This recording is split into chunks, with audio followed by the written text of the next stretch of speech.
It's time for Salem Tiger football on KSMO Media. Before every broadcast, you can hear Tiger Talk, brought to you by Katie Carty and Candy Mink at Looking Glass Salon and Alicia Watson at Fly & W Boutique, where head coach Neil Myers discusses the evening's contest with Stan Stevens. It's now time for Tiger Talk on KSMO Media. Well, Tiger Talk, Stan Stevens and Coach Neil Myers, coach of Salem Tigers, made the trip to Mountain View. Game did not go the way the Salem Tigers went. Again, we go down there for their homecoming. I really don't like that at all, but it's one of the things that does happen. But Tigers really struggled just to never get that offense on track. No, we did not. We came out flat. I thought we had talked all week that, hey, if we want to come in and take advantage of this game, we've got to come out and set the tempo. We've got to set the tone. I really think that as we came out for that game that we did not come out and establish that right off the bat. And then we had the issues of losing the ball again a few times in the contest. And we all know that how that has really affected the Salem Tigers in the past, where not only do we turn the ball over, but then we seem to lose points on that because the other team does take advantage of the turnovers. And again, Mountain View did exactly the same thing.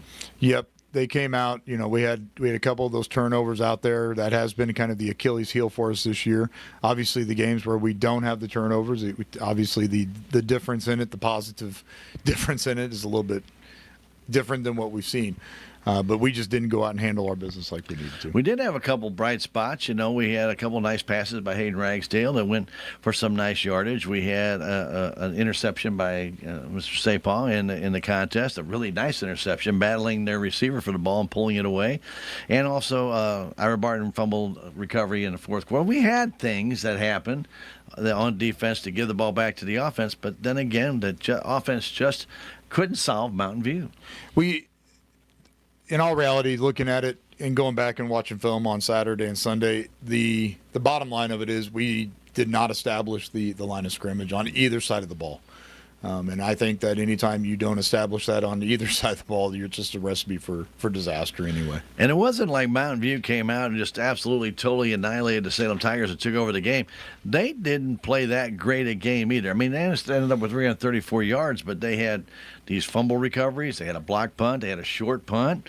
They had opportunity after opportunity. And before we start talking about Tiger defense, Tiger offense could not offset any of those points, which that's really makes the hardest part. But you got to give a lot of credit to the defense for hanging in there because they played probably 85% of that game on the field. They did. When we went back and broke down film and started looking at it again, and on a Saturday after a loss, it's always pretty difficult to get into that film room and really get down into it because you start seeing little things where you're frustrated because you've practiced them, you've gone through them.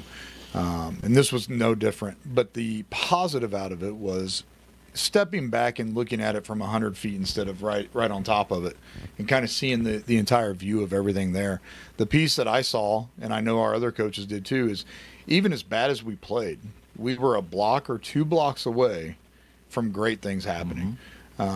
So having that and taking that into our film session on Monday makes it I don't want to say it makes it easier by any means, but it makes it easier in the idea of coaching and teaching at that point. That, guys, it's not the end of the world. We have positives that can come out of this. And then as we go through and show it and talk it and discuss it as part of it, I think sometimes for us as coaches, we've got to remember it, and I've said this in previous casts before, but this is only the first year in this offense. Sure. So there are times where if a defense comes out, which they should do, and want to confuse us, we get a little confused sometimes. So for us to be able to see that and actually be able to step back and look at it from a broader view and be able to see that, hey, we saw there were – it doesn't sound like it, the stats don't show it, but when you look at it on film and you see that, hey, even as bad as what we played – there was still some possibilities for some highlights, and we can make those adjustments. That's what we've got to go do. And as a coach, I think you brought it out earlier just a little bit that I think people forget to understand. It's your job to teach, and these kids have to learn. And when you start taking video and you start showing them, this is what you did, this is where you should have been. It's all about educating these young men and getting them to understand, okay, you are teachable. You are teachable. But now in the game is when you put all that practice and all this education, we point out these flaws. This is where now you as the player have to show me that you understand. And that's the hardest thing. And I know as a coach, sometimes you beat your head against the wall. and we always talk about that aha moment, but you watch them fail, you watch them fail, you watch them fail. But when they get it right, then, okay, now you want, and they'll know in a heartbeat, because when it does, it works. And you get the big yardage gain, or you get that first down, and then all of a sudden, hey, that's what Coach meant. But that is what these young men have got to come and understand. It is all educational right now. Mm-hmm. Football is learning, and you take advantage of the mistakes that your opponent makes, and you learn how to turn those into a positive for you. Be it points, be it yardage, be it time off the clock, whatever it might be, Coach. And I think, and as I watch the kids, some of the kids really take this to heart, and understand that. But until they figure it all out, and I know it's a first-year offense. Somebody said, well, won't it take 8 games to figure it all out? Sometimes it takes 2 years to figure it all out. Mm-hmm. But whatever it takes, as long as the kids learn it, and over time, it's going to get better and better and better. It will, and a lot of that's repetition. And that's when you look at, we've got juniors and seniors on the O-line as a whole, but, when we sit there and work and get them to understand how it's got to go through, and whether it be a kid that's coming back or a kid that's going to be leaving, having them understand that takes us to a whole different level. And starting to see that, not now necessarily, but as the year has gone on, seeing that growth amongst those players, that's a huge positive for what we're trying to do.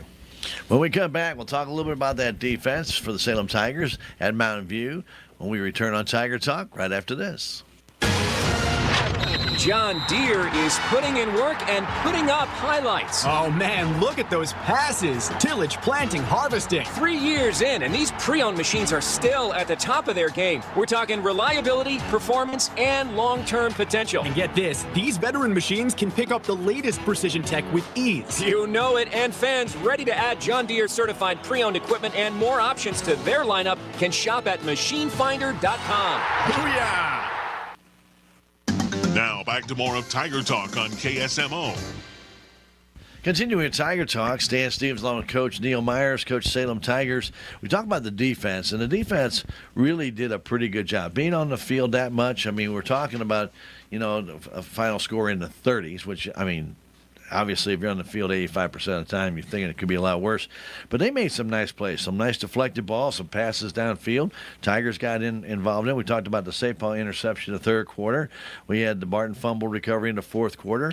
We made some good plays, but again, you got to tip your cap to Mountain View. Mm-hmm. Jaron Rutledge was a man amongst boys out there. I mean, this guy was a beast when he carried the ball. He had 15 carries, 101 yards, and 2 touchdowns.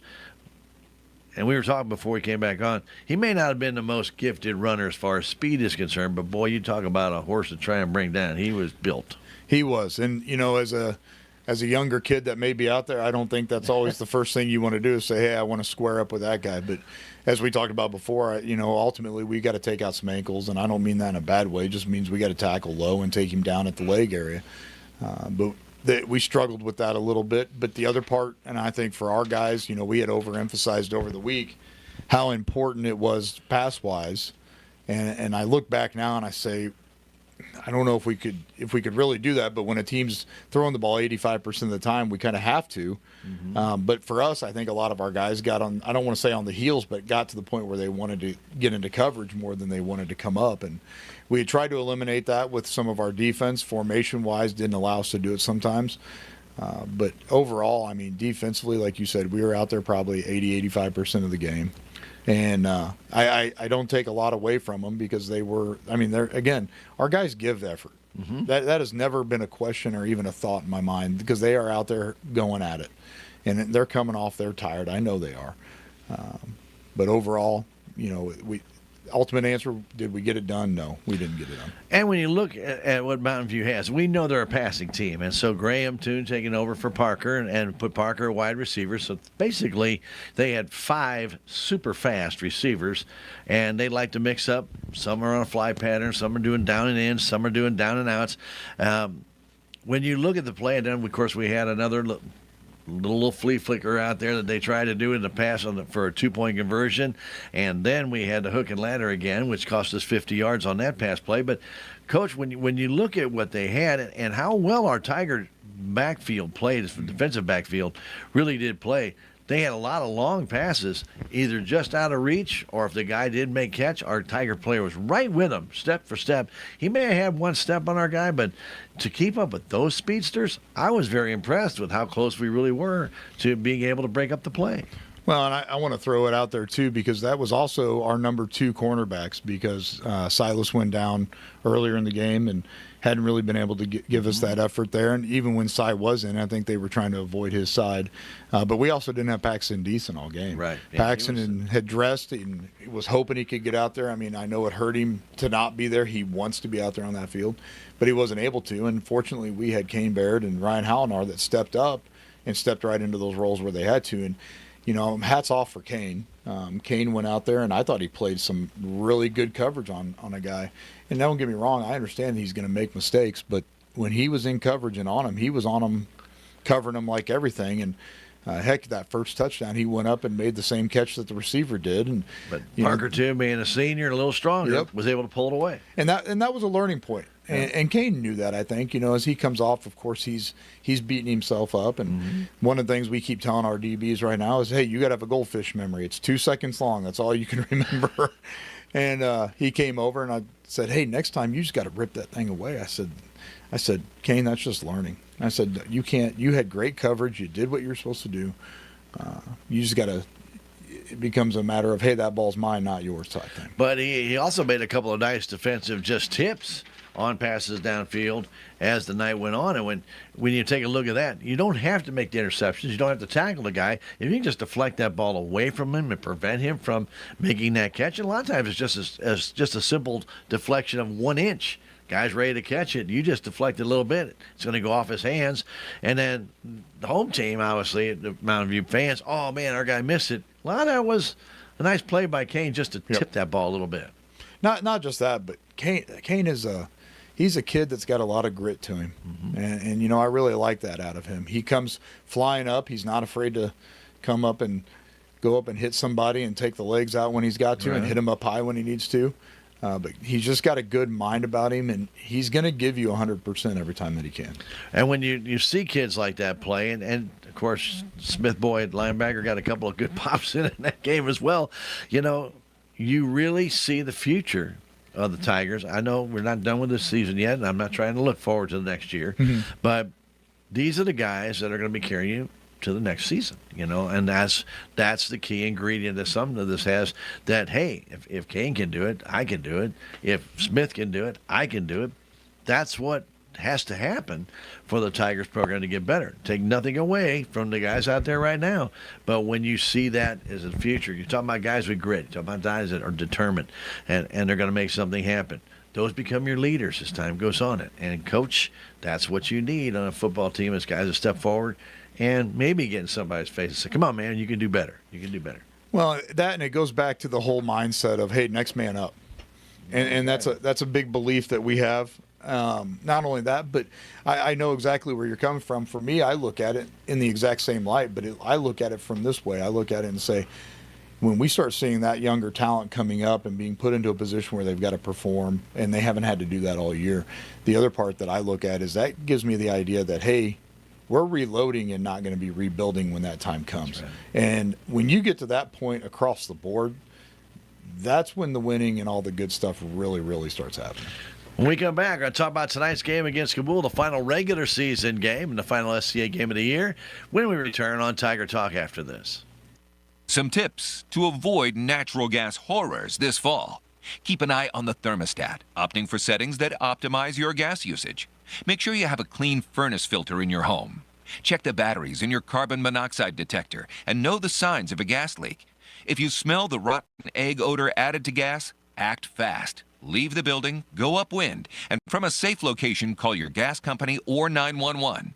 This message is from Mango, the Missouri Association of Natural Gas Operators. Now back to more of Tiger Talk on KSMO. Welcome back to Tiger Talk. Stan Stevens, Coach Neil Myers, Coach Salem Tigers will wrap up their season against Kabool Bulldogs. It's been a tough year for Kabool. They've had some injuries.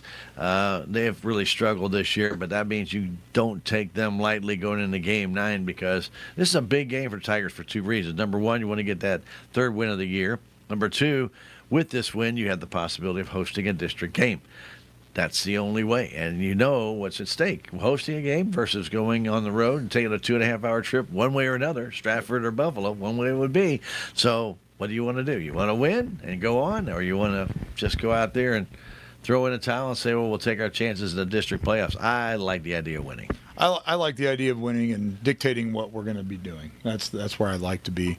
Going back to what you brought up about Cabool, had been a little bit of a rough year. First off, hats to them. I think they're sitting at 18, 19 players, if they're even at that right now. That's tough. So hats off to that. Now, in the same light, the same thing that we tell our boys is that, the other part of this is that we fear nobody, we respect everyone. So we're not going to fear them, but we're going to go out and respect at who they are, and we need to play at our level, not at their level. And that can be either way sometimes. Kabool struggled a little bit. We know that. I think the boys see some of it on film, which is either right nor wrong. But ultimately, by the end of the day, we've got to go out and play our game. And we've seen part of it during the year. And that's what we want to do. We want to go out. We want to control the clock. We want to methodically take it down the field. Of course, big play here or there wouldn't be a bad thing either. Sure, but we like big plays. Yeah, big plays or big explosive plays are good, but hang on to the ball and get out there and go. One of the things about tonight will be their senior night, obviously. And we mentioned they are unable to participate the rest of the year. It's always an emotional time. And when you have a team that's maybe fueled on emotion, you don't know what they're capable of doing, do you? No, you don't. And that's one of those things that keeps going through my head is, we have an idea of what they're going to do. We know what they want to do or what they've shown. The other part, though, is where's the trick play going to come? Where's the, you talked about it in the last part of it with Liberty. We saw the hook and ladder. We've seen it a couple times this year. So that's the question is, where's that going to come out? We've seen it on film. They've got a hook and ladder where they went to an offensive lineman at one point. So be interesting to see what we've got going on.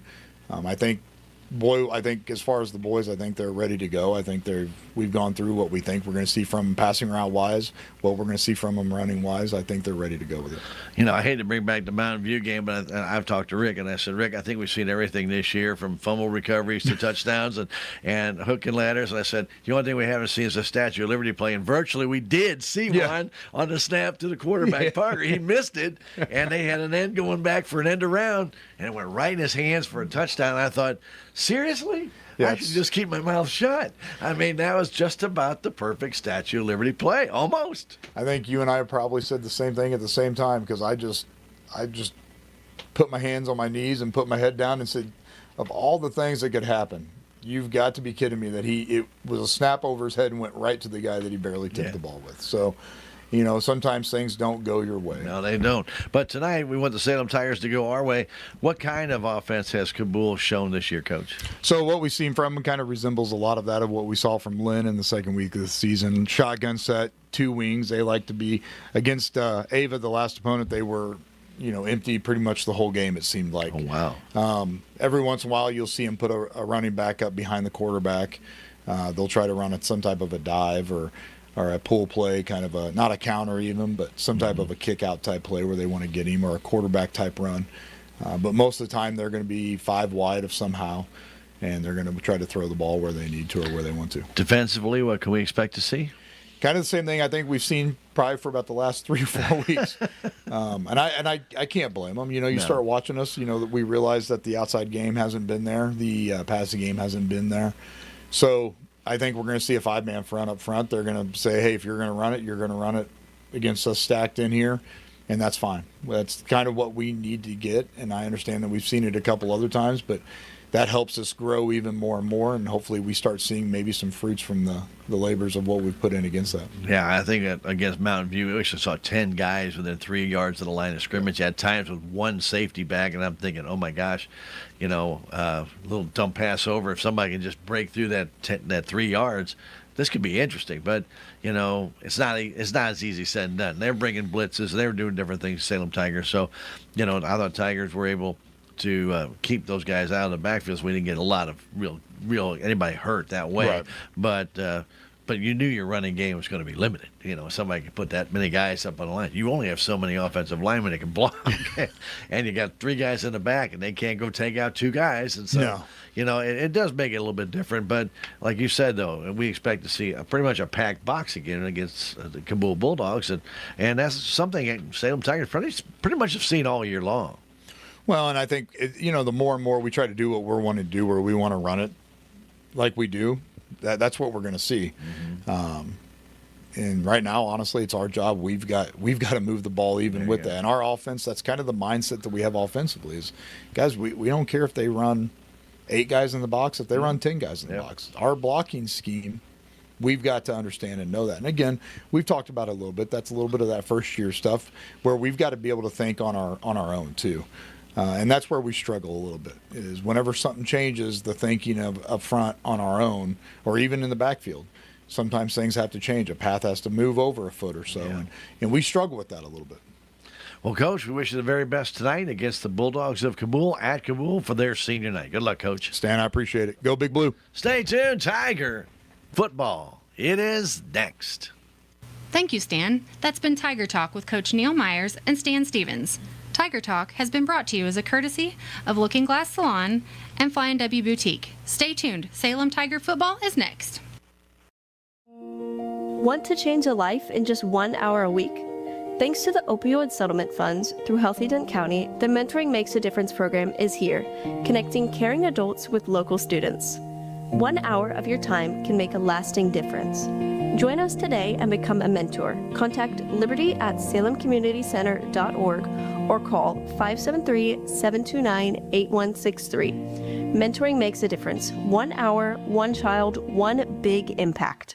This is Mike Elliott from Town & Country Insurance. As an independent agent, we shop many different companies, allowing us to find the best value for our clients. Town & Country Insurance has been serving South Central Missouri since 1963.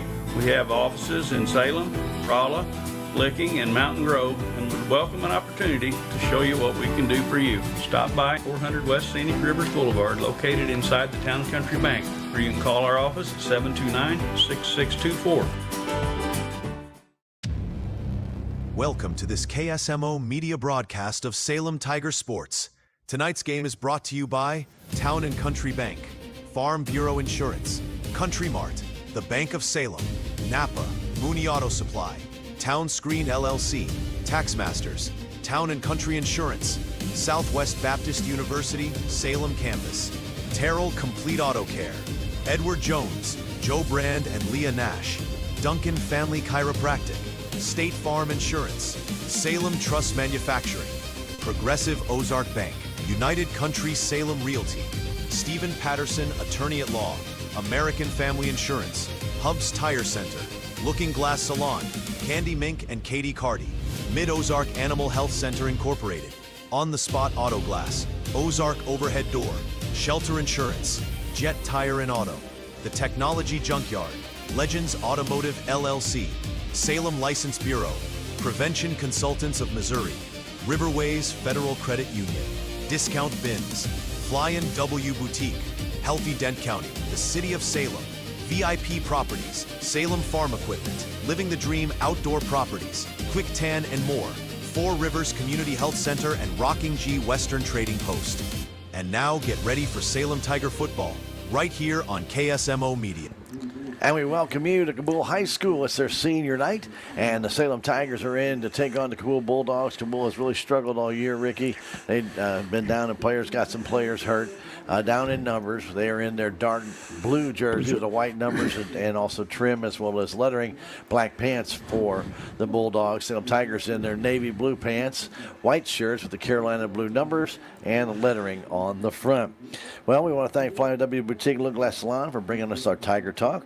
Stop by, see Alicia, Candy, or Katie, 101 West 4th Street. And also thanks to United Country Salem Realty for sponsoring our intro to Salem Tiger football. Bad Wells, your broker-owner. You can call her 573-729-3148 or stop by 605 South Main. Also during the game, you'll see our scoreboard that goes on the bottom of our video stream. It is brought to you by Zane from your friends at Ozark Overhead Door. Get installation, repairs, or preventive maintenance done. Contact them at 314-243-9341.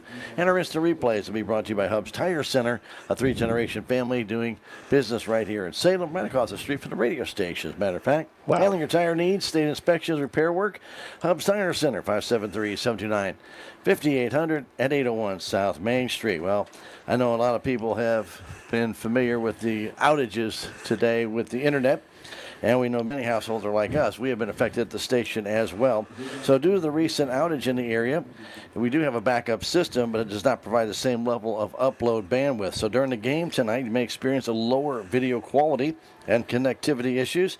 We'll also do our best to bring you tonight's video live stream without minimal interruption, but only on YouTube. Only on YouTube. So if you know of friends who watch it on Twitch or Facebook, contact them if they want to see the game live. They will need to access that by YouTube. We're also recording the game tonight on a high-quality version right here from Kabool. We'll upload that tomorrow sometime on KSMO's YouTube and Facebook page. So if you missed it tonight, you'll get that high quality come tomorrow and beyond. Very well. Yeah. Very good. Yeah. Out of our control, huh, Stan? Out of our control. We appreciate your understanding. Hope you enjoyed tonight's broadcast. We did have the coin toss, Stan, and, and Kabool won the toss, and they have deferred to the second half, so Salem will be receiving. All right, very good. So the Salem Tigers offense will get on track right away. I want to thank everybody for joining us for Tiger football. The rest of the season has come to an end. Rick, we always talk about the rest of the season. Tonight's it. We're at the regular season is tonight. It ends tonight. And then, of course, next week will be district playoff game. And, Ricky, we try and explain to everybody, we will be there to video that game, wherever it may be, Salem or in some other location. We don't know yet. But it will not be aired on our KSMO Media. It will be a Misha TV broadcast, and it will be behind a paywall. We have no choice in that. But the radio side is free. We will be broadcasting on KSMO AM 1340 and FM 95.7, and also on our video stream channels. But it will only be an audio stream. Yeah. Very good. I hope. And once again, that's out of our control. It is. Hope everybody's good with that. Carson Long ready to kick it off for the Bulldogs. They're going to do an onside kick. The Salem Tigers fumbled that ball off the kick. I think they got it back. I think they did too. Yep. Coming away with that for Salem Tigers. It looks like number 62 for the Salem Tigers. It was, Stan. And that is Toby Hayes.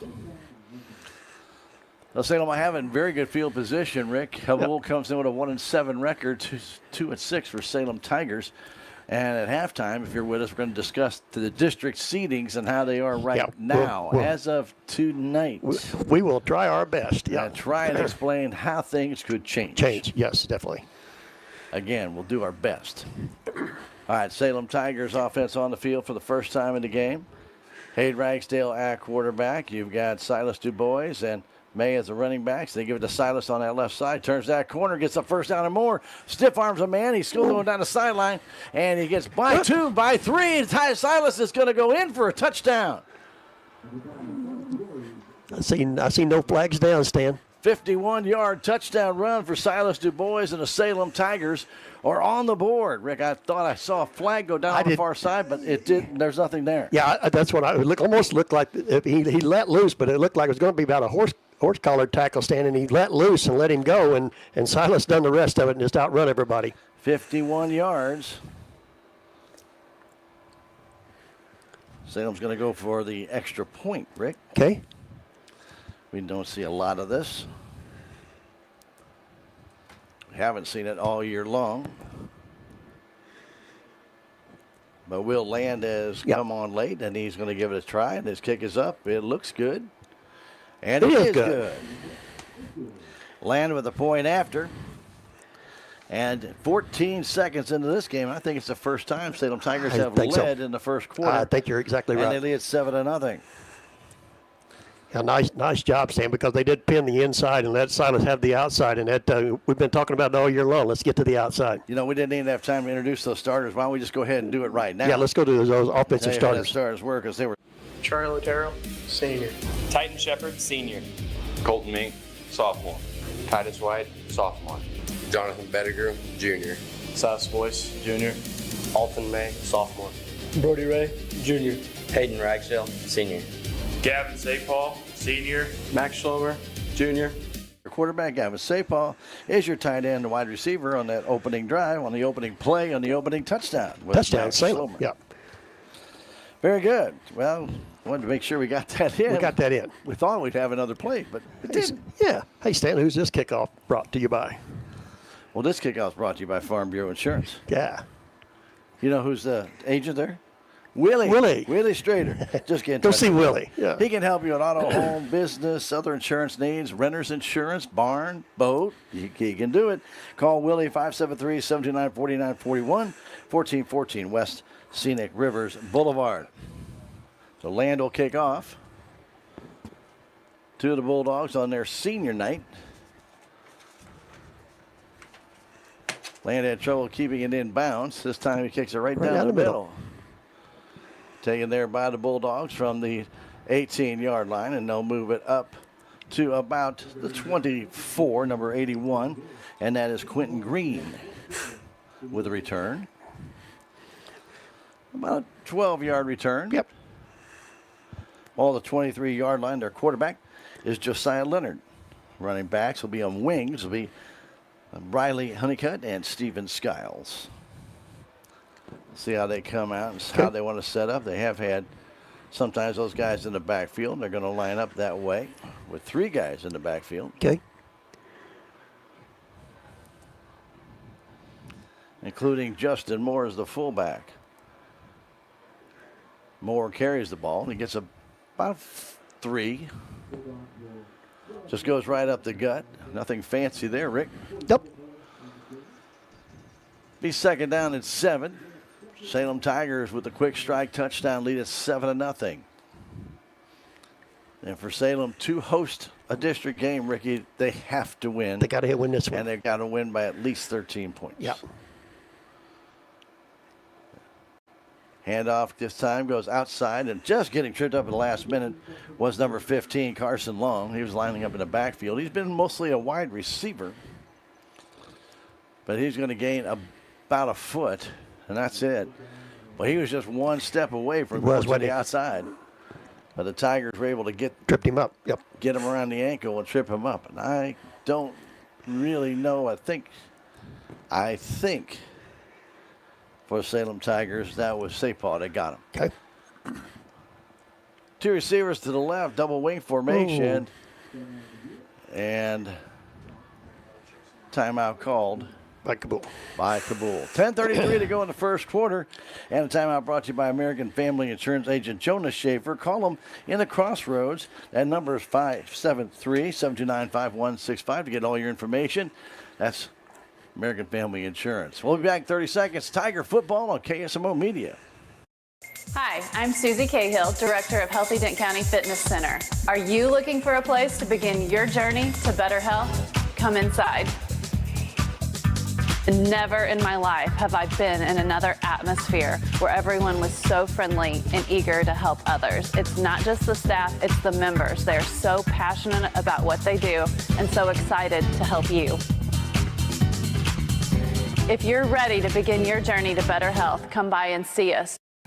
Welcome back to Kabool. Stan Stevens and Rick Hoy with you here in the KSMO Media team as Leonard drops back in the shotgun. He's the naked shotgun, wants to throw, fires that ball out, incomplete, tried to loft it out there for number 22, Steven Skiles. Had the two receivers going down trying to open things up in the middle and then have single coverage on Skiles, but the pass missed to bring up 4th down. He led Skiles just a little too much. A little too much. Yep. He had him out there standing. He did. Yep. He did. So we expect a punt from Kabool, and it looks like we're going to see one. It looks like Long dropping back for the punt.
got some help from his teammates to bring up 4th down and 5, and I'm pretty sure Salem's going to go for Looks it. like it, yep. Hallinar checks out Schlomer back in. He'll bring the play in.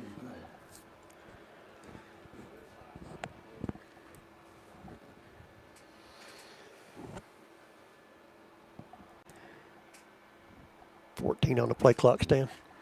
Yes, sir. I think the Tigers had to go get a mouthpiece, I think, too, yep. They're down to 5 seconds on the play clock with 4th down. They better hurry up. And they're not going to make it. Oh, they just did make it. Oh, no. Nope, they did not. And they're going to get called for delay of game. Yep. The official was in their huddle, Rick, with like 16 seconds pointing down. I don't know what he was doing in there. Yeah, and I wasn't sure why he was there. Yeah.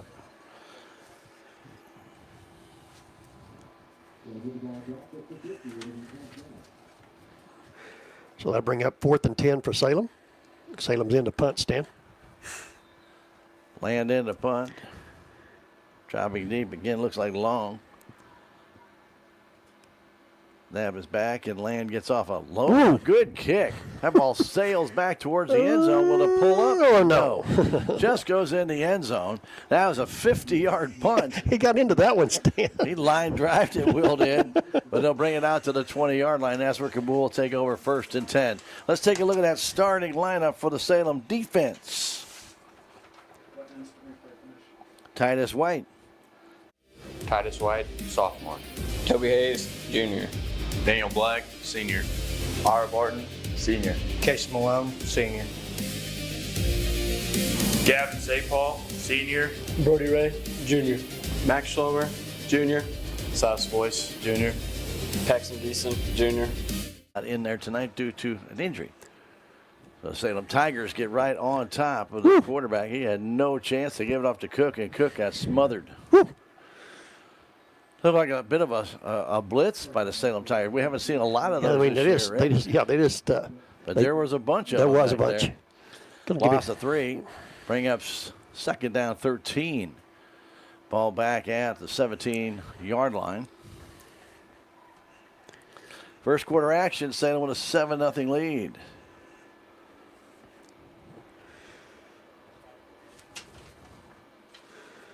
Leonard goes under center, giving the 3 running backs. Trying to hand that ball off and getting absolutely nowhere was number 11, Briley Honeycutt. He goes down for a loss, again, about 3 yards. Honeycutt tried to get to the outside, but the Tigers had gotten in there. Good job by the Tigers really coming up from the backside. Helping out a lot was Kane Barrett. He came up from his defensive back position and cut him off. And so he had to stop, and when he did, Honeycutt just got swallowed up by the Tigers who were pursuing. Yeah, once he, like you say, once that they stopped him, Stan, he had no momentum to go any further. And Casey Malone was the one that really took him down. 7-0 Salem Tigers on top. We are in the first quarter. Faced with a 3rd and long. Back to throw, firing that ball into the middle, and caught by the Kabool Bulldog on a little crossing pattern. That's Cook, and that's enough for a 1st down out to the 31. That's a gain of 18. That's a well-thrown ball. Yeah, was that to number 15, Stan? Yes, sir. Carson Long. Yes, sir. Okay.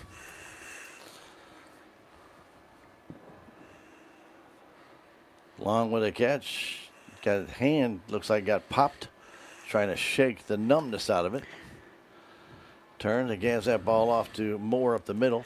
Justin Moore, their big fullback, may have gotten back to the line of scrimmage or just a slight gain. Maybe a foot.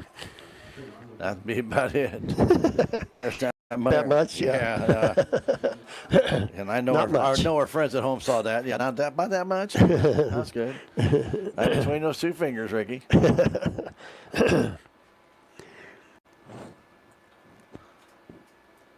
Handed on ball off to Long, and he's going to be taken down for no gain. And it looks like a loss of maybe 1. 3 Tigers were in that backfield.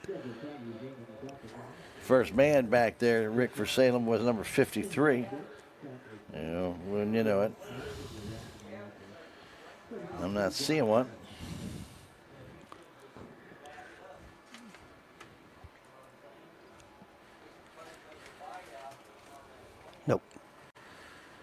Well, we have some freshmen playing tonight, too. Passes out and diving for it, and no good. Incomplete for the Bulldogs was number 80, Lucas Hong. It's going to be a 4th and 11. Hong would have still been a little bit shy. Yeah, he of would have first been down, short. even Yep. had he caught it. Yep. But he did not. Diving effort. And Long still shaking his hand. Yeah, He did that after he caught the pass. Yep. His right hand looks like it got caught between a couple of helmets. The snap is back and gets off a pretty good punt. It's going to come down about the 42 and will stay right at about 42 and actually goes laterally and then checks up right around the 43-yard line. Down there by the Bulldog player. Looks like McCourt down that ball. And that's where Salem will have it 1st and 10 at their own 43-yard line. 7-0 Salem, 5:07 to go in the first quarter. I want to tell you, Legends Auto at 500 West Scenic Groves Boulevard in Salem wants to take care of your vehicle in all seasons. Get in touch with them at 573-729-2884 or drop by and see them right there at the corner of MacArthur and Highway 3272. Legends Auto, proud to support your Salem Tigers. Hand off to Du Bois, trying to get to that outside again. He's got a big run. He's down the sideline, trying to cut back to the middle. He still is on his feet to the 25-yard line. That's a nice gain of 32 yards and a first down for Silas Du Bois. Hang on, Riggy. They're going to spot him, I think, at the 27. Say he went out of bounds there. Okay, stepped out. Okay. Yep. So make it 30 yards. Okay, gotcha. First down for the Salem Tigers. And a timeout on the field. Let's take a break. With 4:58 to go in the first quarter, 7-0. Salem will come back in 30 seconds. It's Tiger football on KSMO Media. Mid-Ozark Animal Health Center in Salem is here for all of your veterinary needs. From your house cat to a herd of cattle, Dr. Cunningham and her expert staff are here to help. Mid-Ozark Animal Health Center is committed to providing your animals with the highest level of care and support. Schedule an appointment today for checkups, boarding, surgery, supplies, or even 24/7 emergency services for established clients. Stop by or call in today and get the veterinary care that your pets deserve. I always like to thank our great sponsors who make it possible for us to bring you Tiger football, like On the Spot Auto Glass. Check them out on Facebook or give them a call, 573-247-3608. No guessing what they do, Rick. They change out your auto glass on the spot. On the spot. On the Spot Auto Glass, proud supporter of your Salem Tigers. That break brought to you by American Family Insurance agent Jonas Schaefer in the Crossroads, 1104 South Main. Find out about bundling and save money. Jonas Schaefer and American Family Insurance. 4:58 to go, first quarter, as Kabool burned that timeout. And that ball up the middle and getting a couple yards, Brody Ray. Gain about 3. Okay. To the 24. Second down and we'll call it 7 from the far hash mark.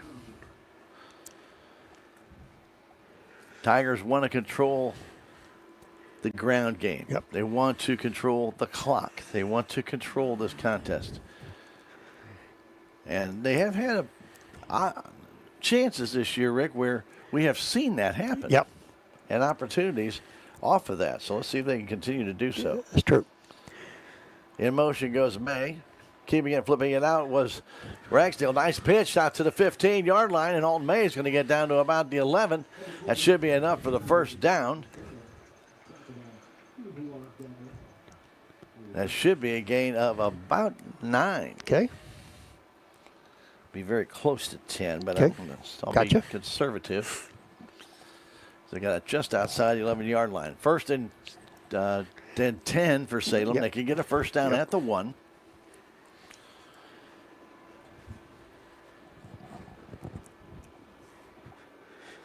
From the near hash mark, Ragsdale under center. Tigers in the double wing. Giving it to Du Bois. Du Bois trying to get to the outside, and he is wrapped up by Hong. Hong got him for a yard loss or so. Back at about the 12 or 13. It'll bring up second down and about 11. Hong shot the gap, and he was in that backfield waiting. Yeah. Didn't get the block on the outside, Stan. No, sir. Good play by Hong. He stopped Du Bois short. 2nd and 11. Ball at the 12-yard line. Bit of a split backfield this time. Keeping it. Oh, The ball. ball fumbled by Ragsdale, and I believe that Kabool has I think come Kabool up got with on it. that, Stan. Yep. And they did. Coming up with that one was Quentin Green. And the ball at the 14-yard line. Looks like he was trying to pull that ball out, Stan, and then they lost a handle on it.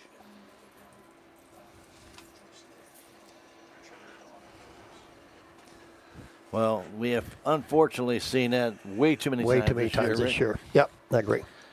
Where the Tigers have not been able to finish drives. Back to throw, find the ball down the field. Almost intercepted by the Tigers. They had a chance to pull that one down. Casey Malone had that ball in his hands and then dropped it right around the about 23-yard line. He would have had nothing but green grass in front of him. They'll bring up 2nd and 10.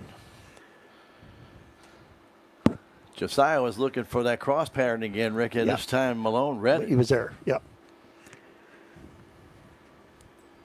Green wide to the right side. Kabool was short of man. Long trying to come on now here at the last second. Going to give that ball off on trying to get to the outside. Cutting back to the middle and still on his feet. Number 22, Steven Skiles, and he'll pick up about 7. I'll make it 6. Okay. Going to give it a 21. Needs to get across the 24, so you could give him 7, I guess, if you wish. Be 3rd down and still going to have to call it about 3.5. For the Bulldogs on the far side of the hash mark on the field from where we are standing. Double wing formation for them. Back to throw. Leonard fires it out deep and incomplete down the sideline. Intended out that way for number 81, Quentin Green. Incomplete. Bring a 4th and 3.5. I can't see them trying to go for it here. I mean, they've got nothing to lose. Right. But it is early in the game. You're right. Yeah. 2:14 remains first quarter. 7-0 Salem on a 51-yard Du Bois touchdown. Well, dropping back is Leonard to punt. Now, we saw that, again, Long was shaking his hand. They're going to fake it, now drop Long back. Thought maybe that might not do it. They tried to draw us offside, Stan. And they tried to. Down to 1 second on the play clock. Now what? And I don't know why they stopped it. Illegal procedure. Okay. Or false start against Kabool. That'll move it back 5 yards. 2 guys in motion at the same time, Stan? I really Maybe. didn't see it. I don't know. Yeah, Long went back and the other man came up. I'm not sure. You True. know, we saw that before. Rick, we they have. don't call it. Yeah, they have. They do allow that play to go on, but they didn't this time. Nope. So I'm not sure. I'm not sure either. What they saw. But we did see that happen. Yeah. So Long is back at his 5-yard line to punt. Du Bois standing about the 40-yard line. The snap is back. No pressure. It is a short punt. Going to come down. Silas trying to get it, gets hit right away, and they're not going to call anything, and Kabool will have the football. Wow. Covered by number 40, Riley Ryerson, but they did not give Silas the chance to catch the ball. Yeah, he didn't get a chance to catch the ball. So it'll be Kabool Bulldog right at midfield. Wow.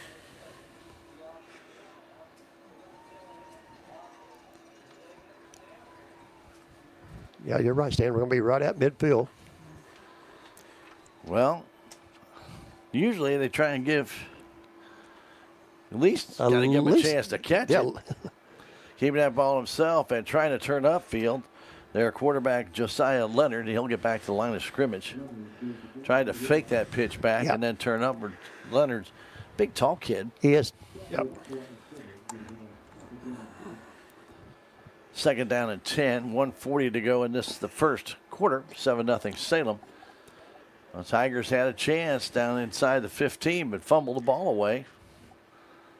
And now ball's on the field. It is picked up from the Salem Tigers sidelines. Leonard in the gun. Back to throw. Looking downfield. Fires that ball. It's intercepted by the Salem Tigers. Coming back the other way and trying to turn upfield is Max Schlomer. His second interception of the year. Schlomer read that one and picked it off. Picked it off, didn't he? Yep. Overthrew the intended receiver stand, and Max was there. Schlomer on the INT here with 1:10 to go. In this first quarter. Ball will be at the Kabool 49-yard line. Thought if Max could get to the outside, Rick, he could take it. Yeah, I thought he would get out there, but he couldn't get there. Yeah. But again, turnovers. Yep. 2 for Salem, 1 for Kabool now, and we're only in the first quarter. Ragsdale under center. Wants to throw, fires that ball out, and it is intercepted again by Kabool back the other way. Picking that ball off was number 11, Briley Honeycutt. Well, he had him stand. He just didn't lead him far enough.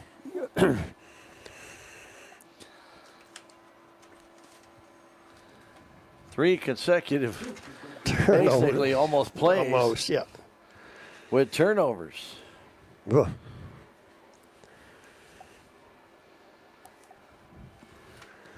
So the ball at the 47-yard line of Kabool. With 1 minute, 3 seconds to go. Leonard, naked in the backfield. Wants to run a ball, and he's going to go down for a loss. He tried to turn upfield. And getting in there for the Salem Tigers. A couple guys got in there. Whoever's wearing number 53 is having a heck of a game. We just don't have a number. We don't have a name for him. Yeah. Not that I'm aware of. Okay. I'll see if I can get something here, Stan. I know we had some additions, but none of them are 53. Nope. So bring up second down at about 12. Back to throw Leonard. Getting pressure, and he's trying to get away, and he dumps it off in the vicinity of a receiver. He was in the grasp. Wow, I'd say.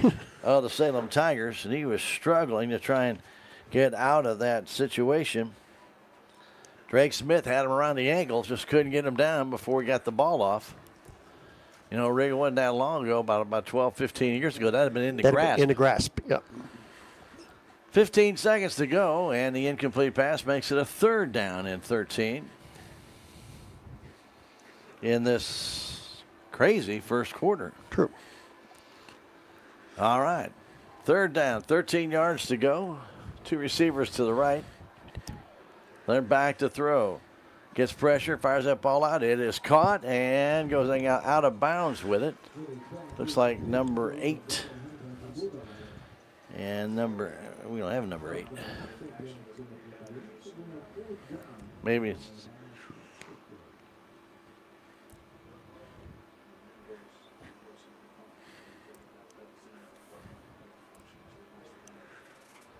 Well, I don't think it was number 8, Rick. Okay. I don't see one out there. So I must have looked at it. What if it was 8E? It might have been. Okay. Well, 4th down and 5. Leonard. And they're waiting. Did a little movement on the Kabool side occur on the line?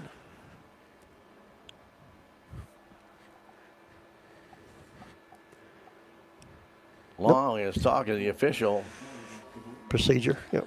I think they lined up in the wrong position. I think they had too many guys on the line. Right? Okay. And that's what it looked like to me.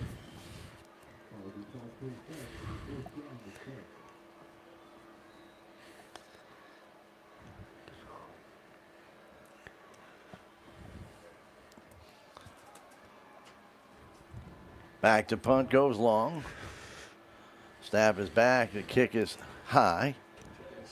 Being, well, just let go by Silas this time down to the 19-yard line and picked up there by the Bulldogs. That's into the quarter, Stan. And that will end the first quarter of play. The Salem Tigers on a 51-yard Silas DuBois touchdown run. The first play of the game. Lead it 7-0. We're going to take a 1-minute break and come back. It's Tiger football on KSMO Media. Hold on, Rick. Thanks to our amazing sponsors, we're able to bring you Salem Tiger sports and community events. Some of these sponsors include Living the Dream Outdoor Properties of Salem, specialize in all types of outdoor properties. Rocking G Western Trading Post. Visit today for superior service and personalized attention. Thanks to these fine sponsors, we're able to bring you Salem Tiger sports and community events. Terrell Complete Auto Care is a full-service auto repair center in Salem. They offer full-service oil changes as well as $2 discounts on Tuesdays for all ladies, and Wednesday is Senior Citizen Day. Plus, Terrell Complete Auto Care can take care of all your auto and diesel repair needs. They offer free pickup and delivery in town. James and Sheena and the staff of Terrell Complete Auto Care are proud to support the Salem Tigers.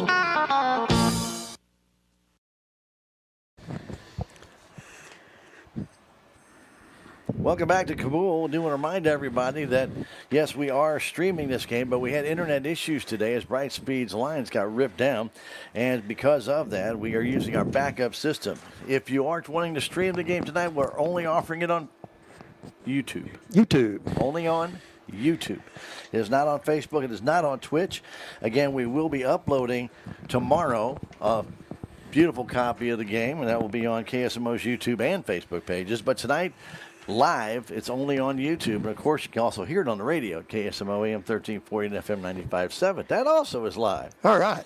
Hand off to DuBois. He gets a big hole. DuBois still on his feet across the 30 to about the 33. Gain right there of, say, about 13 yards, right? Okay. And a first down for the Salem Tigers. Their third of this game.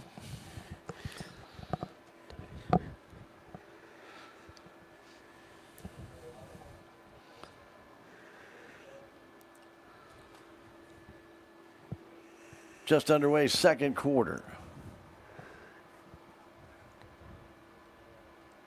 Brody Ray is the fullback with May and DuBois the running backs. They give it to Alton, and Alton will get up to about the 39, almost to the 40.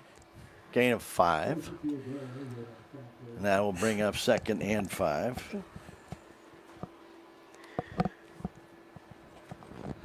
I'd like to thank our friends at Jet Tire and Auto for being a proud supporter of your Salem Tigers at 800 South Park. Remember, they have a great set of tires, also off-road accessories and so much more at 800 South Park Avenue, 573-729-3650.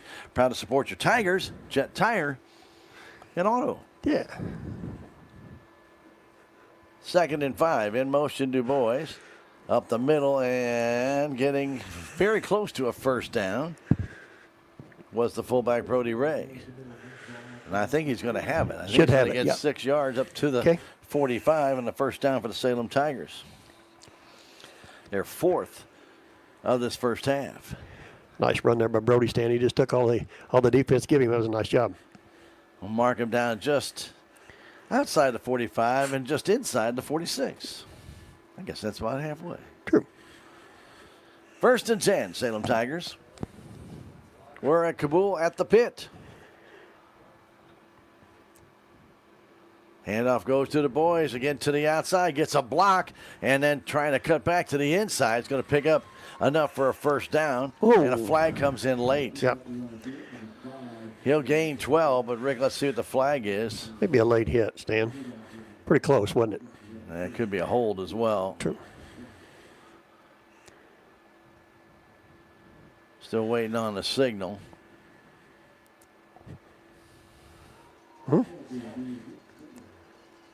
Was that a hold? That was. I'm not sure what that is. That would move the Tigers back. I don't think I've ever seen that signal, Rick. So we're going to give him, what, It's 2 yards? Give him a 2-yard gain. Give him a 2-yard gain? Well, you give him 12 and then take 10 off. So Okay, I'll give him 12? Yeah. Okay. It's that's after the fact. Okay, I got you. So it's still first down. Yep. It's just lost the 9 yards yep, to go. Yep. Under center goes Ragsdale, pulls away and keeps it himself, trying to turn upfield, gets across the 50 to the 46. Maybe 47, depends on where they spot his knee. Probably closer to the 47. That's a gain of 6, and it'll bring up second down and 3. Yep.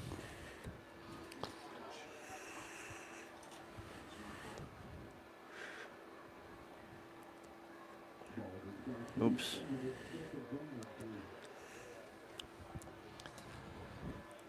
We're in the first half, 7-0 Salem.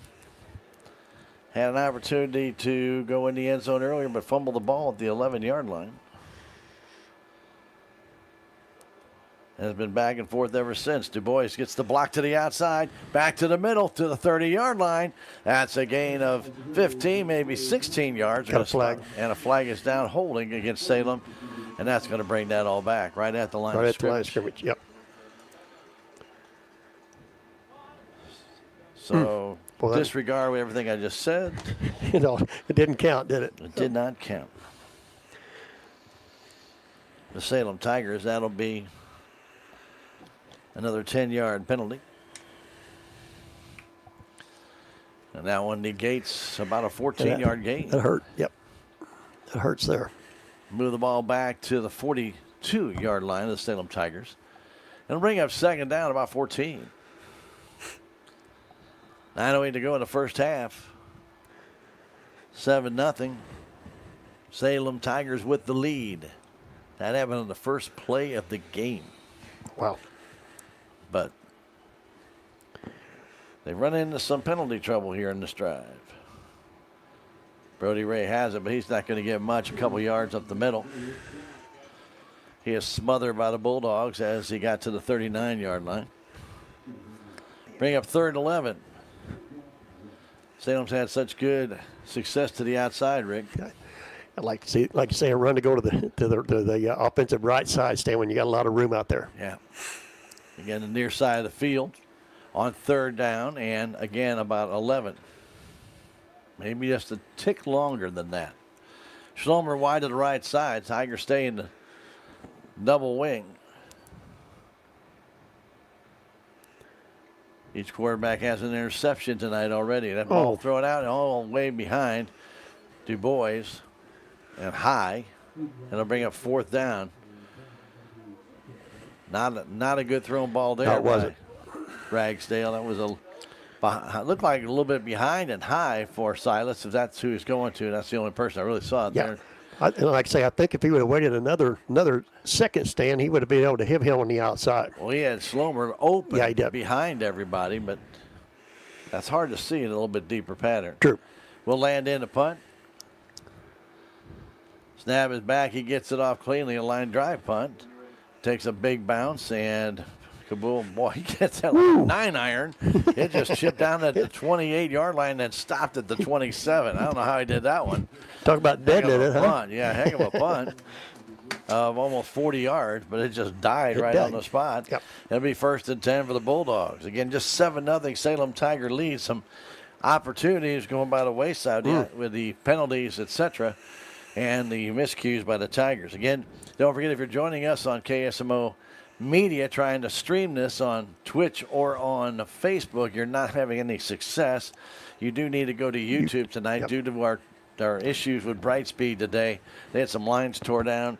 We are on a backup system, and only available right now on YouTube is the game live. It will be on Facebook and YouTube tomorrow in full digital form. The handoff up the middle, and nice job. Not getting much of anything was Honeycutt. Good job by the Salem Tigers with that tackle was Ira Barton. A loss of 2. Got him around the ankle, Stan, wouldn't let him go. So again, if you're going to be watching Salem Tiger football tomorrow or Sunday, sometime by tomorrow, as soon as we get our full internet back, we will upload you a clean version of the game tonight. Hopefully we're not having too many interruptions. Hopefully not. Hopefully. Leonard, he's naked in the backfield. Snap back, wants to throw that ball, gets it out, trying to set up a screen out that way and turning the corner and going out of bounds at about the 35-yard line. That was number 80, and that is Lucas Hong. A gain of almost 10, but it's still going to bring up 3rd and 3. Hong pulled up out there, and Rick was able to keep distance between he and the Tiger defensive back, Kane Barrett, and then Barrett had to push him out of bounds. The 3rd and 3. 4 receivers in the pattern, 2 and a wing. Up the gut and trying to get it himself was Leonard, but he's going to be shy of that first down. He's going to get to about the 41.5, and he needs to get to the 42. It's not going to be missed. Oh, ooh, what a spot, Stan. Yeah, they gave him a good spot, but I still think he's short. What a spot. He's very close. They're going to give it to him. That was an excellent spot. Yeah, it was. Kabool Bulldog first down, their second of this first half with 6:50 to go in the first half. 7-0 Salem Tigers.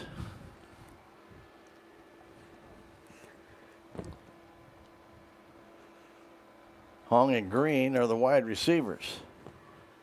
Inside handoff and trying to cut back the other way and getting a good block and still on his feet, still going. Breaks the Salem Tigers tackle and going. Briley Honeycutt, he's going to score. Honeycutt will take it all the way from, well, Ricky, that was a first down. So they need a 63-yard run. Yep. Wow. He broke numerous tackles on the way. You're right. But Honeycutt, 63 yards. I kept thinking he was going to go down any minute. Yeah, he never did. He stayed up, didn't he? Yep. Nice run. Ran into his own man first. Was able to bounce off that. Nice Beeler for the extra point, and it is up and blocked. Left his foot, and that's about it. They just got totally smothered.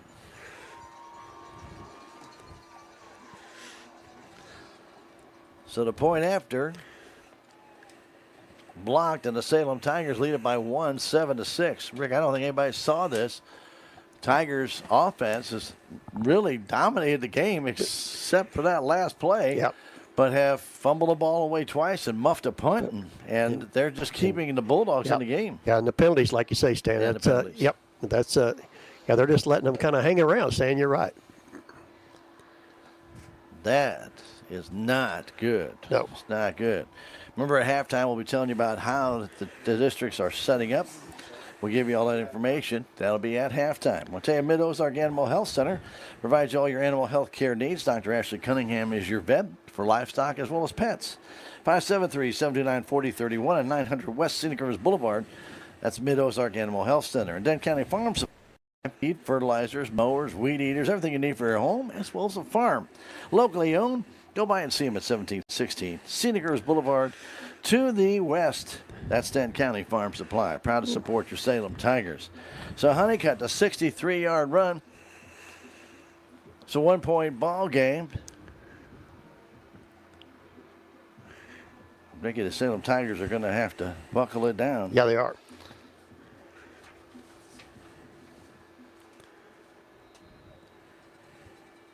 As Long gets ready to kick it off again, an onside kick, and they caught it. Yeah, he caught it. He caught it, and that is Kabool ball.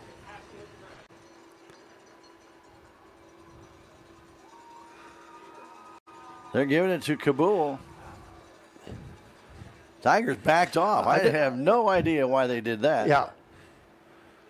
Did we signal for a fair catch, Stan? But well, it doesn't matter. You signal for a fair catch, you got to catch it. Yeah. They're talking about it, Rick, but I don't know. I think it's going to be a Kabool ball. You can't signal for a fair catch and then let the ball fall. Well, you can if it's a punt. True. But kickoff is a live ball.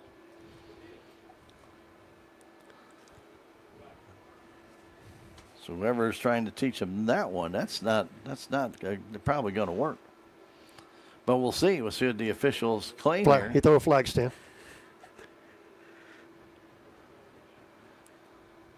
So the flag is thrown at the 48-yard line of Salem.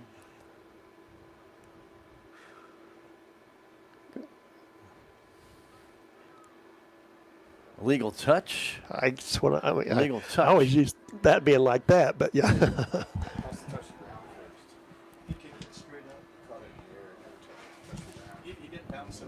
I thought he kicked it up. Okay. All right. All right. So they said it never hit the ground. Yeah. Rick. So You yeah. have to- it has So to that bounce yeah, off that would the be an ground. illegal touch. Yeah. Yeah. It's still illegal touch. Yeah. Okay. Here we go. So it gives the ball back to Salem Tigers. I can't remember the last time I saw somebody try to just elevate one. And then I've you seen just them try to back up. pooch kick it over Yeah, top. yeah. I've never seen it try and go just 10 yards. No. That's the first time for everything. True. Anyway, Salem Tigers will have the ball. And we want to remind everybody, too, don't forget your friends at Technology Junkyard are proud to support your Salem Tigers at 37,228 Highway 72. If you haven't been out there, check out the great values they have. Chris does a great job refurbishing things and sells that at incredibly low prices. Open Monday through Friday, 10 to 6, 573-453-0418. Also offering repair service for your TVs and computers, recycling services, and repurposing services. Technology Junkyard, Highway 72, proud to support your Salem Tigers. All right, Stan. Salem will start on their own 48-yard line. All right, well, I have this petition right where right You when the mean move kickoff. that? Yeah, it's fun. All right, 1st and 10, Salem Tigers. Let's see what they do. Alton May gets a little bit of a block in front of him, Good tries job. to turn that corner, goes back inside, and he'll pick up 11 for a first down. Yeah. Nice run there by Silas. Yep. They're going to give him 12, Rick. 12. Okay. Spotting him right down at the 40.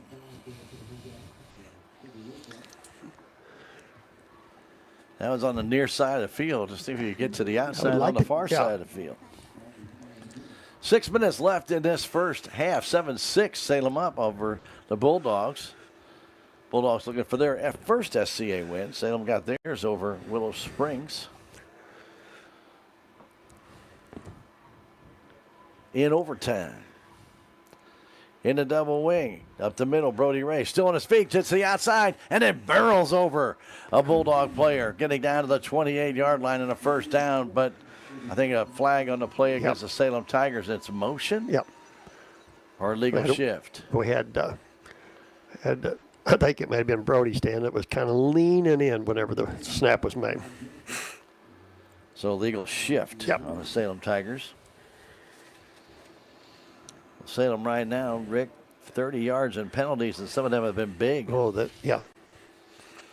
Yeah, not only is it a 5-yard penalty, you negate the gain too, Stan. You're right. I mean, you take away. Man. That's hurts. that's a 15-yard loss, about a 17-yard loss, because you got 12 yards on that. All right, first down, though, and 15 for the Tigers. Same play up the middle. Brody's still trying to find some yardage. He's going to gain that 5 back. It'll bring up 2nd and 10. Making the big tackle with big number 44, Justin Bull. One of their 4 seniors, by the way, who's saluted prior to the game. Their senior night tonight. 7-6, Salem on top. 2 long runs in this game. A 51-yard run by Du Bois and a 63-yard run by Honeycutt. A point after is the difference right now. Tigers trying to get some more points on the board before the half. Hand off to Du Bois. He's got a great block to the outside. He's got the first down and more. Down the sideline. Silas to the end zone. Touchdown. Woo. From 40 yards out. At the 4:32 mark. Nice block on the outside, Stan, by number 62, Titan Shepard. That kind of freed that up for Silas. He just kind of worked off of his block, Stan. That was a nice job. So Land will come in for the point after. That was well done by Shepard. Just saw him. He turned the guy inside. Turned him, didn't he? Yep. As soon as he turned him around, Silas Said thank you very much. Definitely had a first down and much more. Land in for the point after. Two boys to hold. The snap is back. The kick is up. He drilled that Looks one. good. That looks good. Oh, no. Missed. Ooh. It looked good, but it missed. Just missed to the inside. Well, okay. So it's a 7-point lead for the Salem Tigers after the kick is missed. And our score is 13-6. Salem on top with 4:32 left to go in the half. Again, for those just joining us, and if you're trying to find it on the video stream and you're tuning into the radio, say, what the heck happened? Well, earlier today, there was many households in Salem affected by an outage on the internet through Brightspeed. Unfortunately, that affected the KSMO studios as well. So we do have a backup system, but it doesn't have the same level of upload bandwidth. So we are still streaming the game on video tonight. It's only on YouTube. So tonight's broadcast may have lower video quality. It may have some connectivity issues where you might get a little buffering every now and then, but we're doing our best to bring you tonight's video live stream with the minimal interruptions. However, come tomorrow, we will have a recorded version uploaded to both YouTube and Facebook, and it will be in much higher quality, so you can be able to check that out. And that will be sometime tomorrow once the internet is reestablished. Got to get it refired back up first, Dan. Right. We appreciate your understanding. Hope you enjoyed tonight's game. All right, Ricky. This is Kickoff brought to you by Farm Bureau Insurance. Willie Strader's your agent. Remember, if you have questions about the right type of insurance for you, for whatever it might be, business or your farm or your home, car, anything, barn, boat, get in touch with Willie. Find out. 573-729-4941 at 1414 West Scenic Rivers Boulevard. Living right here in Salem with you, Willie Strader, Farm Bureau Insurance. Very well. 4:32 to go in the half. Land to kick off. Oh, there's offside. Didn't call it. Now they let it go. Let it go. Ball comes all the way back to Honeycutt again, and he's going to get up to about the 23-yard line. He didn't miss 72 tacklers this time. Yep. 1st and 10, Bulldogs. The Tigers got that touchdown, I think, quicker than they anticipated. Yeah. See if they can shut them down and get the ball back, Stan. There you go. What a good idea, Rick. Yep. That's a heck of an idea. Right. You should be a coach. No. I'll stick with what me and you do. It's easy. Yeah, but all right, very good.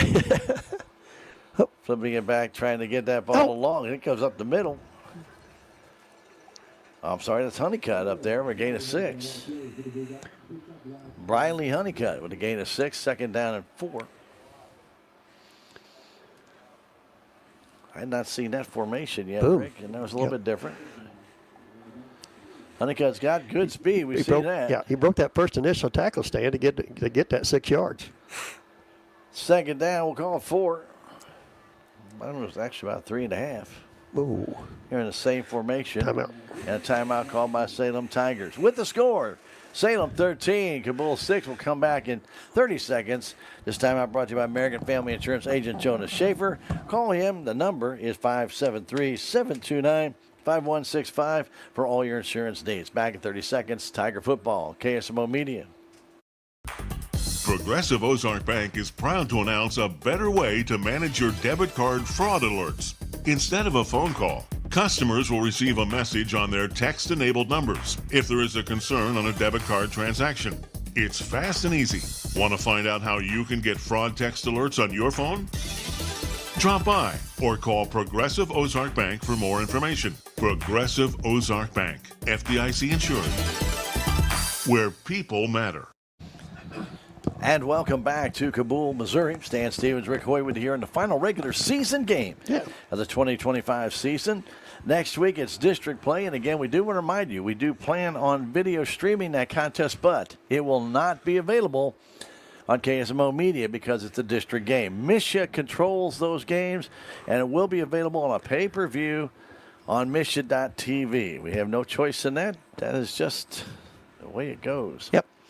Hand off to Honeycutt. He's trying to find a hole. He does, and he's going to get the first down. He gains about 5.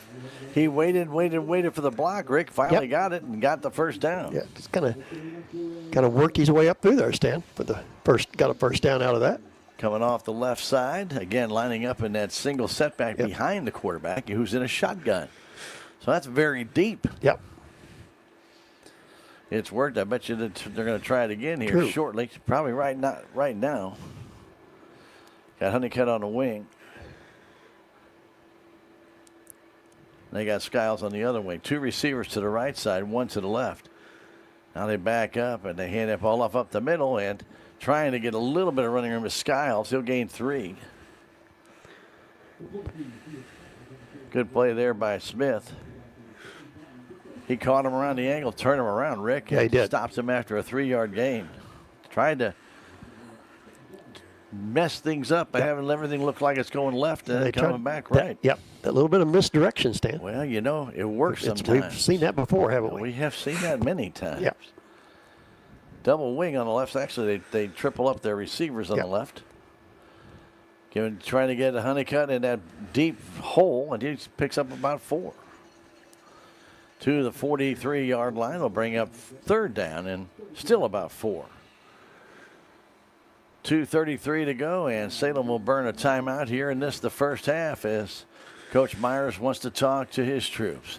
13-6, Salem on top. We're going to take a 30-second break and come right back. That break brought to you by American Family Insurance agent Jonas Schaefer. Don't forget bundling and senior citizen discounts, as well as good driver discounts are all available. Find out more by stopping by 1104 South Main. That's Jonas Schaefer and American Family Insurance. Back in 30 seconds. Tiger football, KSMO Media. It's only because of our sponsors we're able to bring you Salem Tiger sports and community events. Some of these great sponsors include Legends Automotive LLC, Salem License Bureau, Fly & W Boutique, the City of Salem, Salem Farm Equipment, VIP Properties, as well as Quick Tan and more. Be sure to thank these sponsors the next time you see them. It's only because of them we're able to bring you Salem Tiger sports and community events. And welcome back to Kabool. We're in the second quarter. 2:33 left in the half. 13-6. Salem on top. Leonard barking out the signals, gets it, wants to throw, fires that ball out. It is incomplete. Would have been enough for a first down. His intended receiver out there, wearing number 81, is Quentin Green. Now it's 4th down and 4. What will they do, Rick? I think you're going for it. I think you go for it, yeah. 2:29 to go in the half. I mean, Kabool, what do you got to lose? True.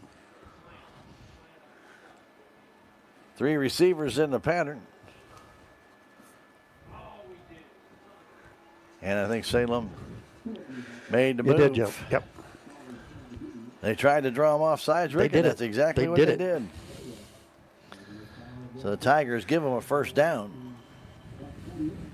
They're 4th of this.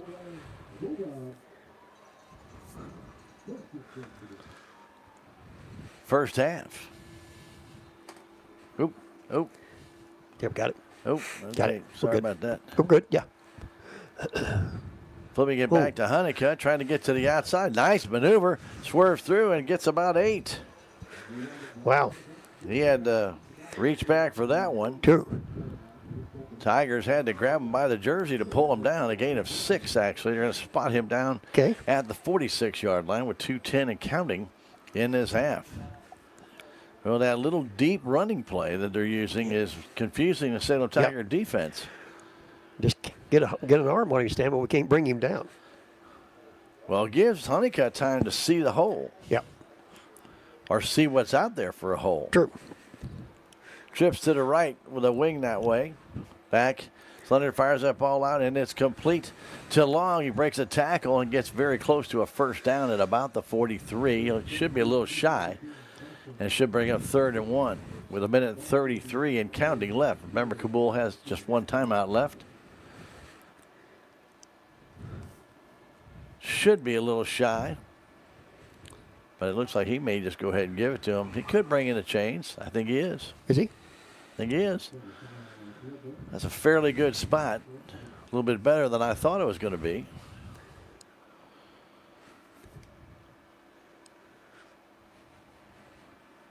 So as the officials bring the chains in for the measurement, we do want to remind you that we will be either at home next week or on the road. How's that?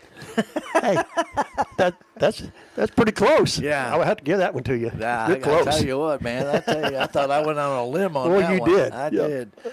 We are at this stage. We still do not know whether Salem will host or be on the road against more than likely Stratford, but it could be Buffalo. It is short by about a foot. Or they could be hosting Stratford or Buffalo. Yep. So it all depends on the results from tonight. Yeah. We'll kind of break it down a little bit as much as we know, like here at halftime when we do our halftime show. Remember, Salem, Stratford, and Buffalo are all 2-7. Or 2-6 going into the night tonight. Going into tonight, yep. So somebody, if they go to 2-7, will more than likely not host. Yep. And somebody goes to 3-6, more than likely will host. Yep. So now we can tell you that. We can give you that much. Yeah. That's still, I know, still clear as mud. Yeah. And like you say, we're not going to know even after this game is over, Stan. We will not know. We will not know. We will not know. It's Saturday, probably morning. Yeah. They'll probably check out all the PowerPoints and make sure about everything else. Otherwise, third and about a half yard. Leonard comes up, wants to take it on this quarterback sneak, and he is able to get it, but a flag goes down, and it's false start on Kabool. That's going to cost them 5. They had the first down, Rick. Boy, after he fumbled it, Stan picked it up and still got the first down. He did. But another penalty negates the first down. And now it'll make it third down and just about 6. With a minute 8 and counting still left to go in the first half. Again, each team with one timeout left in the half.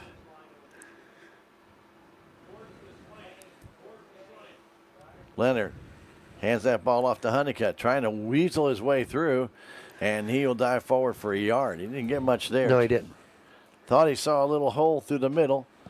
Tigers filled it up pretty quick. Give a lot of credit to the Salem Tigers. Ira Barton was in there. And a timeout called by Salem. 44 seconds to go. 4th down and 5. You think they're going to punt? Or do you think he thinks we're going to have enough time to run a play if they don't make it? Yeah, I would think that they may go for this, Stan. Well, I think they're going to go for it, Rick. Unless they try to draw us offsides the first time. Yeah, I don't know. We'll see. They did it a while ago and it worked. Yeah, it's true. So we're going to leave it here. Just want to tell everybody about our friends at Living the Dream Outdoor Properties. Jenna Deason is your contact there. She's a specialist in farm, hunting, and recreational outdoor properties. Get in touch with Jenna, 573-247-0521. Living the Dream Outdoor Properties. Jenna Deason, your agent. Call her. Or you can stop by on Main Street right there across the courthouse. There you go. There it is. I think they're trying to put time back on the clock. They are 48 seconds. So the officials put 4 seconds back up there. All right. Looks like Long's going to drop back to punt, but I'm not believing it. Be careful here. Yeah. I'm not believing it, Rick. He's not deep enough. Snap is back, but he's going to pooch it. The other way. Down to about the 25-yard line. That's where it goes out of bounds, and that's where Salem will have it 1st and 10 at their own 25 with 41 seconds to go. No timeouts. And the Tigers will try and put something together here. Now they move it down to the where are they going? What are they doing? Well, okay, now they're going to put it back to 25. I thought they were going to move it down lower. I said, no, wait a minute. The ball went out of bounds right on the line. Which is where they have it. So all right. We're not going to make any comments. Oh, okay, maybe we will. But the officials have done a good job tonight. At least they've been very clear with their calls. Yes, exactly. We may not understand what the call is. True. But they have shown the signals. All right, Brody Ray next to Ragsdale in the gun. Back to throw. Wants to go deep. Does fire the ball deep. Incomplete. Intended out that way for the Tiger wide receiver, Ryan Hallinar. A little bit too deep. True. Bring up 2nd down and 10 with 35 seconds left.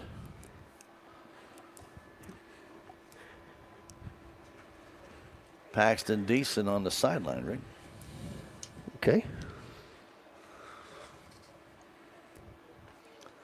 Was supposed to start tonight's game and ended up not getting that start tonight.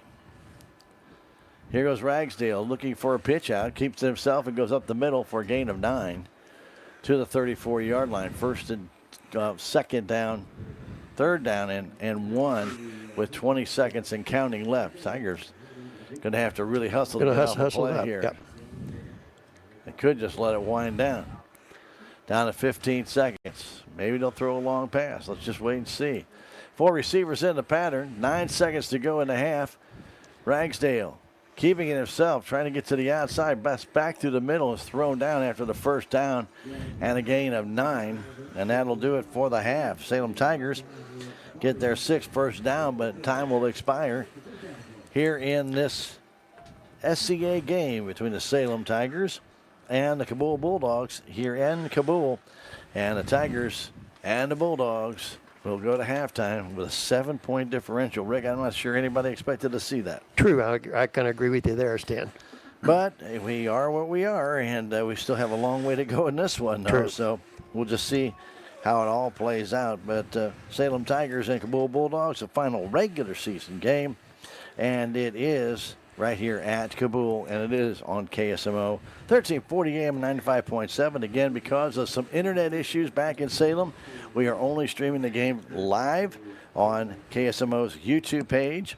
Tomorrow we will be able to reconcile, hopefully we'll be able to reconcile what has been done to the Brightspeed connections and have you a high-quality version that'll be on KSMO's YouTube or Facebook tomorrow. But until then, you got what you got. You'll only be able to get it on YouTube for the game tonight because we are not able to stream it to Twitch and or Facebook. So, again, if you're listening in on the radio side and you do want to video stream it, go to the KSMO YouTube page.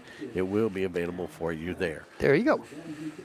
Ricky, it's hard to believe we're through the regular season, but we are. And we're going to go over some stats here from this final regular season game and the final SCA game of the year when we return.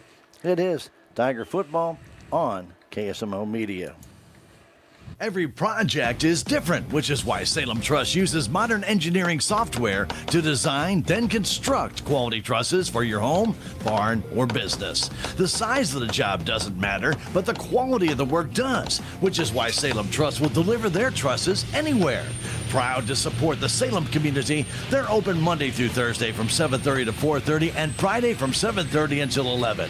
For more information, call Salem Truss at 729-9276. Don't wait any longer for great dental care. Four Rivers Community Health Center specializes in helping individuals and families with Medicaid insurance. Need help applying for Medicaid? We have community health workers and navigators to make the process easy. Even if it's been years since you last visited the dentist, we can help. Our comfortable office, compassionate team, and minimally invasive treatments will help you feel completely at ease. Four Rivers Community Health Center. Your community, your health. Your legacy. Protect it, prosper, and pass it on. Stephen Patterson, attorney at law, specializes in real estate planning, probate, family law, and business law. A Salem native, Stephen Patterson provides comprehensive representation to clients throughout southern Missouri. If you need assistance, contact Stephen Patterson, attorney at law, at 573-453-2529. How do you measure success? In points? In wins? Or trophies? At Shelter Insurance, we measure success in the quality of our products and services, in our community support, in being there when you need us most. We're your shield. We're your shelter. For auto, home, life, or business insurance, see Shelter Agent Brian Martin in Salem. With tax season fast approaching, you might have some questions that you need answered. If so, give the Tax Masters a call. They have over 40 years of experience and can handle all types of accounting services plus certified e-filing. Don't ever let yourself be a slave to the IRS. Come and see Jackie or Beth at Taxmasters, located at 107 West 4th Street here in Salem, or call 729-3001. It's only because of our sponsors we're able to bring you Salem Tiger sports and community events. Some of these sponsors include Town and Country Bank, one of America's best regional banks in 2025 as ranked by Newsweek. United Country Salem Realty, Hubs Tire Center, On the Spot Auto Glass, Ozark Overhead Door, Looking Glass Salon, and the Technology Junkyard. Thanks to these sponsors, we're able to bring you Salem Tiger sports and community events. It should be halftime. I'd show second quarter, so I'm sure it's probably half on both of them. We welcome you back to Kabool, Missouri. Stan Stevens along with Rick Hoyt and the KSMO media team. And we are at halftime. We've got a few scores to pass on to you, some SCA scores as well as our district scores. And Ricky, if everything stays as is, with Salem up 13-6, and our other district opponents losing, which they are right now, then Salem more than likely, I am not going to promise you everything. No, we're not going to promise it, but we're going to tell you what the scenario was that could happen if Salem wins this game. And like you say, Stratford and Buffalo both lose, then what we're looking at is maybe hosting. And lose by a substantial amount. Yeah. So, Yeah, okay. So there you go. At this stage, Fairgrove is beating Buffalo 28-7. Forsyth is, 36 to nothing. Nothing over Buffalo. So at that stage, if Salem continues to win this game, and we'll go on to win this game, then Salem, 99.9%. I'm going to knock on wood here. Go ahead. Would be hosting next Friday's Halloween matchup with more than likely Stratford. But again, it all depends on the other power numbers. It also depends on the old district formula, which has 13 points per win maximum you can get, and 13 points per loss maximum you can get, depending upon the point differential of the game. That's now, right. We're keeping it simple. Yeah, because like Stan said, we have no idea, what kind of power points each team is going to get. So that's what he's saying is that we do not know the power points, and they will come with the power points. One thing we've known for sure, Stan, has been in the past, we thought we were doing this, and we ended up doing the opposite. So not only the power points, but also the bonus points. That get added on, because if you play a team that is larger than you, Salem is Class 3. If we would play Class 4 teams, we would get a 10-point bonus for every time we play them. Whether we win or lose. Win or lose. Now, if you play a Class 5 team, you get 20-point bonuses, win or lose. Win or lose. And if you play a Class 6 team, I'm not even sure they let that happen. I'm not even know, But you'd get 30 points. Okay, so, and if you're thinking about that, over a 10-game span, that 10 points is one additional point. For every game. Every game. 2 additional points if you do, 2. And 2 additional points, right now we're talking about a half a point difference between Salem and Stratford. And just about 1 point difference between Salem and Buffalo. So there you go. So any scenario can come out of this, like you say. And we won't know the finals tonight. Nobody will. But what we will know is maybe Saturday morning, Saturday afternoon, we should know. So as of right now, Clever is 6-2, is in second place. Mountain Grove's in first place. Mountain Grove is assured. They cannot be beaten now at this point. So they are going to get a bye in the first round. Then it's going to be Clever right now. If we did it right now, Ricky, that's right now. Clever would face Pleasant Hope. St. James would take on Buffalo. And Stratford would play at Salem. That's the way it would be. As of right now. Now, that does not include the games tonight. That does not. Okay. So Salem needs to win to have that opportunity to host that game. If they lose, then it's a real tough. crazy thing. Who knows what will happen there. That's right. All right, very good. So we are upset, by the way. Salem is 13-6 here at halftime. Appreciate you being along with us on KSMO Media. We always appreciate all of our listeners as well as our video streamers. And again, a real quick reminder, because of the internet issues, and I know people probably are, we already know about it, but if you're just joining us, there was an internet issue today with Brightspeed over on Pershing, and it really has just kind of affected a lot of people. Not only us. Put a damper on a whole bunch of things. I won't tell you that much. But anyway, nonetheless, a lot of households, KSMO radio station, and many others in the area were affected by that outage. And we do have a backup system, but unfortunately it does not have the same upload bandwidth as our our bright speed. Yep. So anyway, it's not as good. Yep. So during tonight's broadcast, you may experience lower video quality and connectivity issues, and you can only watch it on YouTube. Yep. Only on YouTube, not on Facebook, not on Twitch tonight. We will do our best to bring you the video without any kind of interruptions. Hopefully, we're able to do that without buffering or anything of that nature. But tomorrow, once our internet is restored to normal, we will be putting a recording of the high-quality version of this game tonight that is being recorded right here. Mr. Ben's got that. Yeah, he's got and he'll upload it tomorrow on KSMO's YouTube and Facebook page. So if you are trying to get a hold of, or trying to watch this game and trying to stream it on Facebook, not happening. No. Or on Twitch, not happening. It's only on YouTube. Go to YouTube. And again, if there are some connectivity issues, we apologize for that. We just appreciate your understanding and hope you enjoyed tonight's broadcast. But there's nothing we can really do about it except try and provide you with a broadcast of some type so those watching live get a chance to actually see the game. There you go. All right, Rick, let's talk a little bit about what's going on here in this contest. The Salem Tigers got off to a great start, then kind of played miscue City. Yeah. And that looked ugly That for was a ugly. while. Yeah, it was. But we're able to get 2 touchdowns from Silas DuBois on 2 long runs, and they lead at 13-6. Let's talk a little bit about the first play of the game. Silas got to the outside. He avoided 2 or 3 tackles, broke 2 or 3 tackles, and then angled back across the field and got the touchdown from 51 yards out right after the kickoff. On the very first play. Yeah. It was good to see that Silas was looking at the field and up the front because he saw where there's some openings. And if he could break the tackle, he could go. Yeah. And that's exactly what it looked like he was doing. He saw what he could do. He brushed off some of those tackles, I saw a beautiful stiff arm. Good stiff arm. Yeah, when he got out there. Yeah. But then it looked like he was going to get taken down around the 30-ish or so.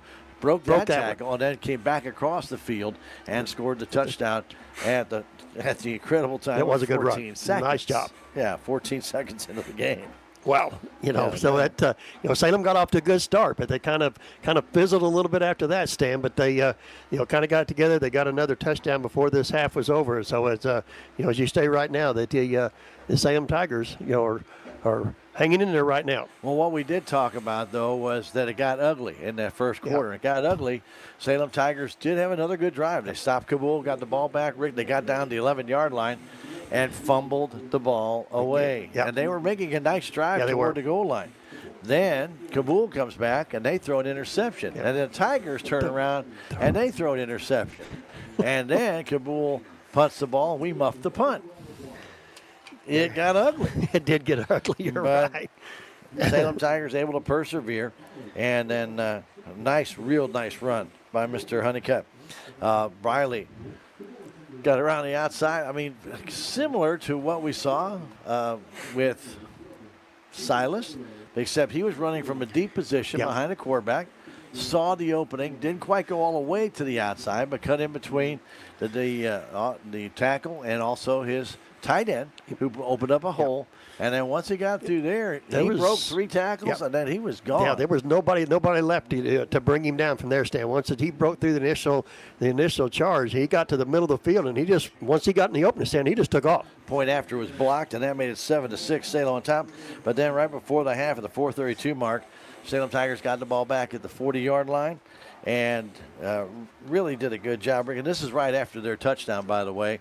They tried an onside kick, so Salem got the ball in pretty good field position, had moved the ball up to the 40, and then Silas was able to, again, get a nice good run to the outside and was able to turn on the Jets and just outrun the Kabool defense for another touchdown, and the point after was missed. 13-6 is where we are right now. Let's talk a little bit about the totals here for this first half. Yeah, we'll do a little bit of total stuff here, Stan. Like I say, I'll kind of give you, Silas. I'm going to give you Silas's numbers because he's going to be the leading carrier tonight. He's got a lot of yardage for the Salem Tigers. On Silas, whenever he's got 8 carries, Stan, for 161 yards. So, and the rest of it, Stan, we have 217 yards of rushing, no passing. So that's what we ended up with, 217 yards of offense in this first half. You want to break that down, Ricky? Yeah, bet. we'll break it down. We'll go to Hayden Ragsdale. Stan, he had 3 carries for 24 yards. Alton May had 4 carries for 16 yards. Brody Roy had 4 carries for 16 yards, Stan. And then, like I say, when Silas was the big runner in the first half here, he had 8 carries for 161. But Rick, we had some big runs called back on holding penalties, and that really that really hurt. got hurt. Yep. Yeah, that possibly could have had this score a little bit different A little here bit at different. halftime. I agree with you. Salem had 6 first downs in that first half. 3 turnovers, though. We mentioned interception, a fumble, and a muff punt. We don't want to find out any other ways. No. We're done with that. Hopefully done with that. Yep. 5 penalties for 35 yards, and again, 3 of those penalties brought back big plays. Yeah, they did. Let's not have that anymore. For the Bulldogs, though, they showed a little bit more diversity in their offense than I thought they would. Yeah, Stanley. He put Josiah Stan put the ball up. He put the ball up 11 times. He completed 4 of those passes for 39 yards. And Bradley Honeycutt, he had 8 carries for 79 yards. And then Josiah Leonard, Stan, he had 3 carries for a -1. Stephen Skiles had a couple of carries for 9 yards. Justin Moorstan had 2 carries for 3 yards, and Carson Longstan had 3 carries for a -3. So they ended up rushing on the night on this first half of 87 yards rushing on this first half. And it kind of looked in the first quarter, Rick. Tonight is their senior night. Their seniors got a lot of the playing time. They did. And then they got back to the Honeycutt, who's I think a sophomore or junior. I can't remember so, which. Yep. Anyway, and he's really got that lickety-split speed, as Shu used to say. And when you've got that kind of speed, you can't miss. No. I mean, if you miss, he's already by you. Yeah, you got to get him before he gets started. Right. Stan. You're right. If you got a bigger guy, you can grab onto and hold him. Yeah. But the fast guys, you try and grab onto him, and he's like, he pulls away. I can't catch him. Kabool had 4 first downs in that first half. They did have 1 turnover, and that was an interception, and then 2 penalties for a total of 15 yards. So pretty well. And there you have it. First half, 13-6, Salem on top. Do want to pass on some other scores, Rick? You want to go ahead and give those other scores for our listeners who are in the SCA? Yeah, we'll do the SCA, Stan. As far as we know right now, Mountain Grove is leading Thayer, 22-20. Ava's on top of Willow Springs, 24-6. Mountain View Liberty stands on top of Houston, 36-21. So there's kind of some of our SCA scores we got, and I'll kind of do a little bit like you say, Stan, here on our district. Sure. As fair as what the last we had is Fairgrove was up on Stratford 28-7, and Forsyth was beating Buffalo 36-0 as far as we know. Yeah, so if those scores stay, if they hold up, with that separation, that's again a -13 for both of those teams, and the Salem Tigers can win. We got to stay plus. Stay by 14 or more, which then gives them a +13. Salem should, and we say should, host the game on Halloween night. No, we don't guarantee. No, we don't guarantee. We got that burned, and we did, didn't we? End up going down to the boot hill. Yeah, we did. Yeah. How did we get down there? Yeah. Well, it was a long drive. It was. Exactly that. We're going to take a 3-minute break and come back with more stats and get ready for the second half. It's Tiger Football on KSMO Media.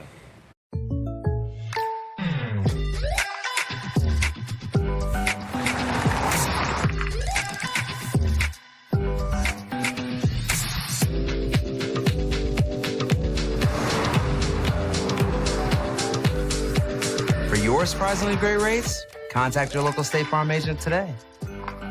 If you want the real deal, call State Farm agent Cameron Irway in Salem today. Like a good neighbor, State Farm is there. From our yard into your home. At Can Oak, Missouri in Salem, we specialize in superior kiln-dried lumber and hardwood flooring built to last. Choose from red oak, white oak, and hickory. Ask about grade lumber and special orders for straight line ripping and custom widths. Visit us at 435 County Road 6430 or call 573-729-3310. Can Oak, Missouri. High-end quality wood, locally made. Southwest Baptist University campus in Salem provides quality higher education close to home for residents of Dent County and the surrounding areas. The classes at SBU Salem campus are taught in the afternoon and evenings, making a degree attainable for people who are in the workforce or can't afford to go off to get a degree. We offer degrees in nursing, which is an RN Bridge program, elementary education. For more information on the degrees and programs, please contact admissions counselor Chris Welch to schedule an appointment as a prospective or returning student.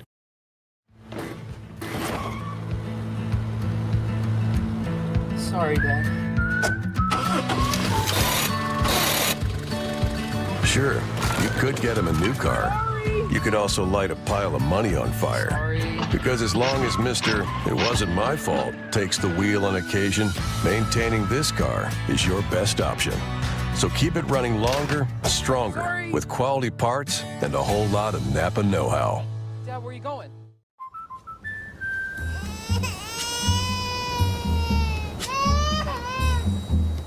Life's better when you're under our roof. Because when you feel totally protected, you're free to enjoy your dreams. Bundle auto, home, and life and save up to 25%. American Family Insurance.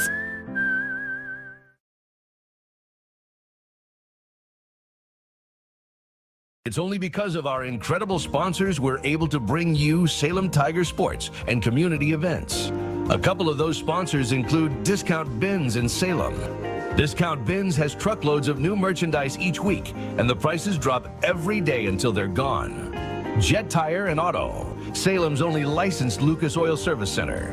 Drive in today at 800 South Park Avenue right here in Salem. Thanks to these fine sponsors, we're able to bring you Salem Tiger Sports and community events. And we're back at Kabool. Stan Stevens and Rick Hoyt with you here. And again, we thank everybody for joining us for Salem Tiger football on this final regular season night. And again, next week it's Halloween. Don't forget Trunk or Treat next week downtown in Salem. And that Trunk or Treat is being part on by our department, our law enforcement departments, our sheriff's department, and of course our police department. And Ken, if you want to find out more about that, you can contact Deputy Derek Moffitt. And he can give you some information about that. You still can sign up, and they'll take more sponsors and businesses and vendors that want to come out there and be a part of that Trunk or Treat.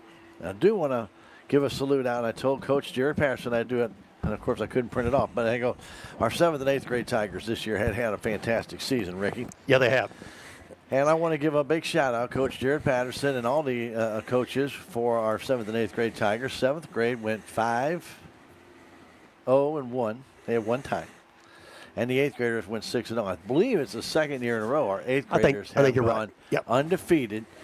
And I want to give a big shout out to those congratulations, kids and the guys. parents who Good put job. in the time. And they got their last win was down at West Plains. I think it was 44-42. It was like a 2-point game. You're right. You know, but really, most of their games, Rick, were blowouts. And they did a great job of playing very, very strong football. So, again, a tip of our cap to our 7th and 8th grade football Tigers on a successful season. We tip our cap to you and say, I can't wait for you to become JV and varsity players and see if we can get that tradition of Salem Tiger football back. That's right. Very good. So we are very, very pleased with our 7th and 8th graders. And, again, thanks to Coach Patterson. And we do appreciate all the hard work that our coaches put in. Coach Ricky, they don't get enough credit. They don't. People, I'm sure, I know they see them on the field. They see them coaching their kids after school and stuff. But these coaches, this is like a 24-hour-a-day job because there's always something going on. There's always communicating with other coaches, and there's communicating with the coaches, and I mean other coaches for other teams. Yep. And then you have your other assistant coaches, and then you're trying to work with huddle and trying to get this stuff done and that stuff done and get stats and break this down and break that down. Plus, you got to deal with the kids. And then you got to deal with the kids, and sometimes you got to deal with parents. That's too. right. I mean, because sometimes there's issues with parents, especially if a child has got some injury or something. You know, they want to follow up, and I get it. They definitely want to do that. So, again, a tip of the cap to the coaches, all the coaches, assistant coaches, as well as head coaches in all the sports. And that goes for our Lady Volleyball Tigers. Coach Satterley did a great job with our Lady Tigers this year, but her entire coaching staff, our JV, I think it was 22-5-1. Unbelievable for our JV to have that kind of season, but they did. And they were 7-0 in the SCA, and again, a tip of our cap to them as well. Again, all our coaches do a tremendous job, and I hope people do realize that. I know sometimes they think that they're not listening to them, but coaches take it all. I tell you what, I was a coach once. You take it all in. You can only do so much. You're not going to make everybody happy, no matter what you do. That ain't going to happen. It's not going to happen. It ain't. So you do the best you can and move forward with it. We are at halftime, 13-6, Salem Tigers on top. And we will be getting started with our second half in just over a minute. We're going to take a 1-minute break and come back. It's Tiger Football on KSMO Media. The Bank of Salem was founded in 1883 on the principles of local ownership, a commitment to the people of our community, local decisions, and a conservative approach to banking. As one of the oldest locally owned banks in the Ozarks, we've had the privilege to serve generations of local families. We pride ourselves on dedication to our customers and the people of Dent County, and we take pride in being an important part of it for years to come. The Bank of Salem, member FDIC, equal housing lender. Save on everyday items with digital coupons at Town & Country Supermarkets. It's easy. Download the Town & Country Markets app and browse through a variety of digital coupons available. Then clip them to your account. You can also clip digital coupons online at tcmarkets.com. Shop in the store for your favorite items, then tell us your phone number at checkout, and the digital coupons will be deducted from your purchase automatically. Scan this QR code to learn more and start saving more today. And welcome back to Kabool. Salem Tigers will be kicking off to the Bulldogs, who'll be receiving. They trail it by 7, dropping deep. Will be number 81, Quentin Green, and I believe number 80, Lucas Hong. But they might change that up.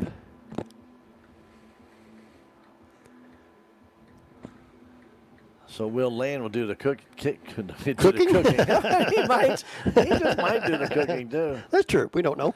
Yeah, they put Honeycutt back. I thought they might change it up a little bit. And they did put Honeycutt back there along with Hong. So, I went along with Green instead of Hong. So Land will boot it. Okay. They're standing at about the 10-yard line. If you're watching this on KSMO YouTube, the Salem Tigers have the white jerseys. Kabool has the dark blue jerseys with the black pants. Again, he drives that towards the sideline, and it's going to fall. And I think Salem might have that ball, Rick. I think they do, Stan. Yeah, can you see? I can't from my angle. Well, I think a Tiger player needs some help over there, Rick. I think we had the ball, but... Oh, they won an ambulance crew, Stan. Tiger player went down hard. Yeah, he did. I'm not going to speculate who it is, Stan, because I cannot see over there. I am not either. And I thought he had the ball. Yeah, he covered the ball, didn't he? Yeah. I believe he did. They're immediately calling the ambulance crew, though. They don't want to take any chances. No. And there was, no. We all know there was an incident. We all know there was an incident here at the beginning of the year, Rick. Yep. That involved a young man, and we hate to see any of that happen. True. I don't care what team you are or what sport you play. You just don't want to see that. That's right. Any kind of injury. We don't want to see nobody get hurt. Yeah. Or that can ruin a young man or young lady's career in high school or even beyond. Well, I see a foot moving. That's always a good sign. Good sign. That's about it. At least you see some movement, Stan. That's good. And if he got popped, Rick, they're not going to want him to move at all. Yeah. So hopefully, they have turned him on his back. Yeah.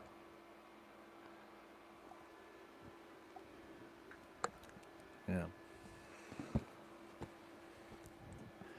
So we will not speculate. You want to step away and take a break, Stan? Yeah, well, we're going to do that in just a minute, Rick. Okay. I want to make sure that they're talking to the young man right now. So that's always a good sign. True. So, yes, the medical crew is over there, and they're talking to this young man. With 11:57 to go, 3 seconds in, we're going to take a 30-second break and come back. It's Tiger Football on KSMO Media. Duncan Family Chiropractic provides chiropractic care to everyone from newborn to elderly. Dr. Duncan treats wellness, sports injuries, chronic ear infections, pregnancy, and more. Ask Dr. Duncan about your full line of supplements, including Juice Plus and standard processed supplements, as well as pain relief, BioFreeze products.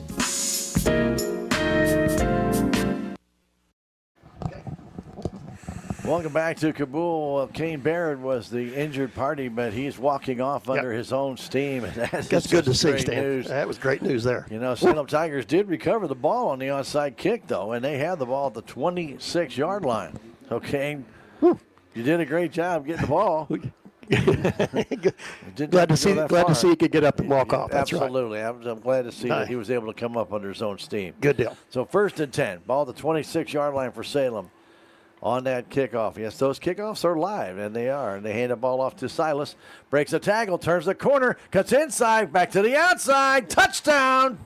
Silas DuBois. I see no flags. No flags. A 26-yard run, and the Salem Tigers increase their lead to 19-6.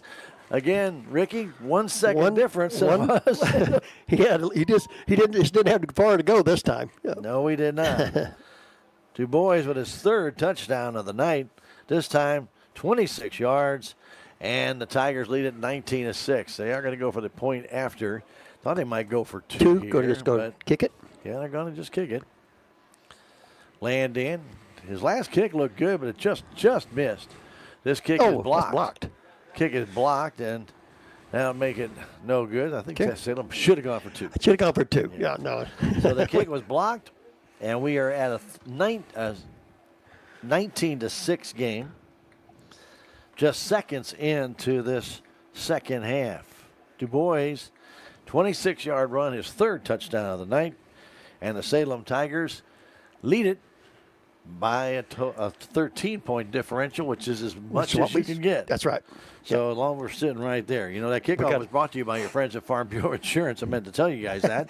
And Willie Strader was so happy we recovered the ball, and he forgot to tell you about insurance. But he will. Way to go, Willie. All you got to do is call Willie at 573-729-4941 or 1414 West Scenic Groves Boulevard, Farm Bureau Insurance, right here in Salem. Check it out come Monday. All right, so here we are, Rick, with just 13 seconds into the 3rd quarter. Salem Tigers have that 2-touchdown lead, but still not true 2 touchdowns. No, that's true. No, it is true 2 touchdowns, It is not 2. the extra points. That's so right. I want to make sure of that. Hey, don't forget, Quick Tan and More 24-hour tanning is a proud supporter of your Salem Tigers. They do offer a stand-up tanning bed. I think that is so cool. And then 6 other tanning beds to give you that golden look.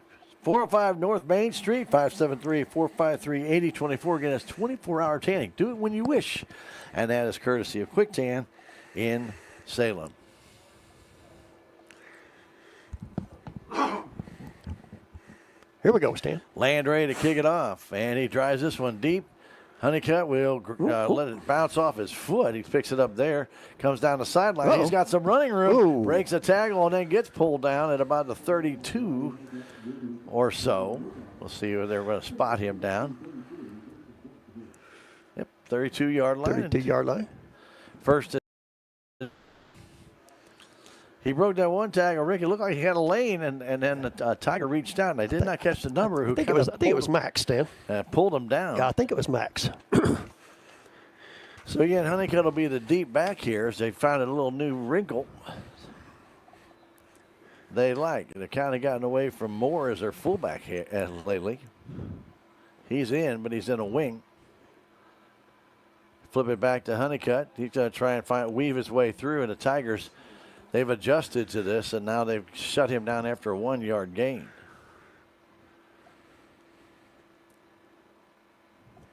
Two different Tigers in on that tackle. Titus White finished him off. Yep.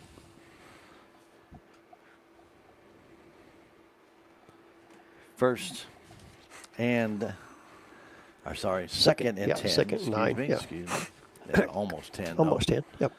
Yeah, it didn't really get. Okay.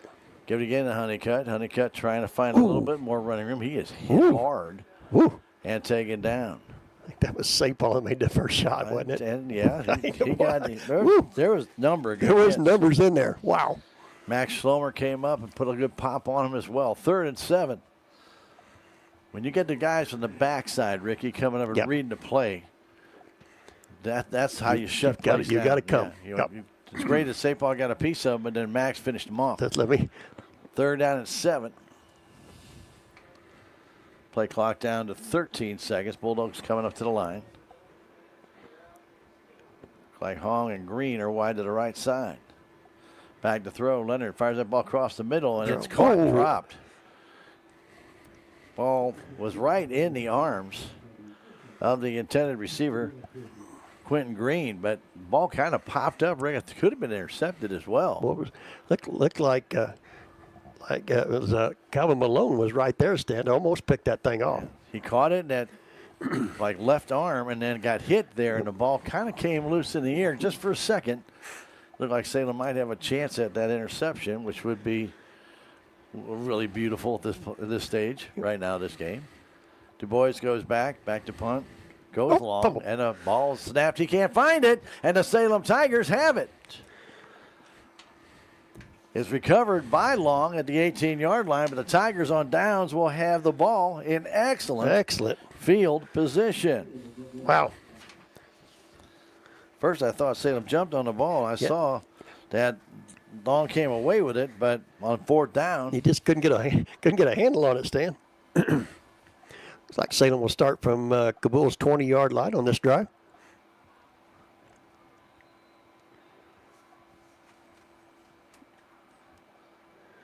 So 1st and 10, Salem. They're going to mark the ball right at the 20. Yep.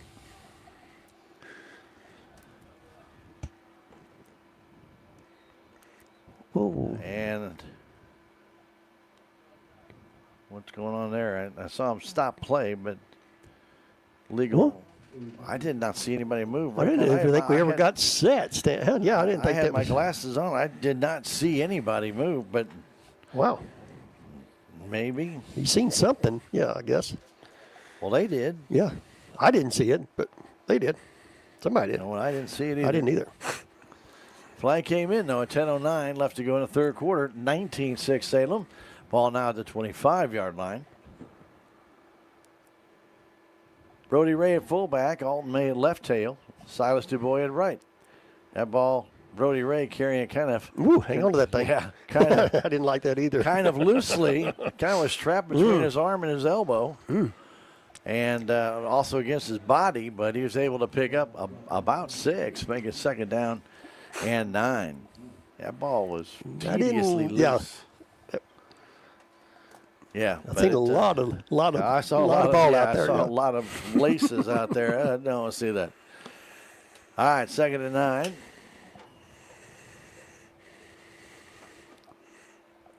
Sapal wide to the right side. Flipping that ball outside to May, trying to get that corner. Sapal with a good block, and May will get down. Fumble. Ball comes out, though, at about the 5-yard line. I think Salem may have got on that, Stan. And the Salem Tigers are fortunate as Sapal got on it, didn't he? on that ball. Woo. Ball at the 6-yard line. Woo. Well, May did a good job of getting down inside the 10, and the ball came out.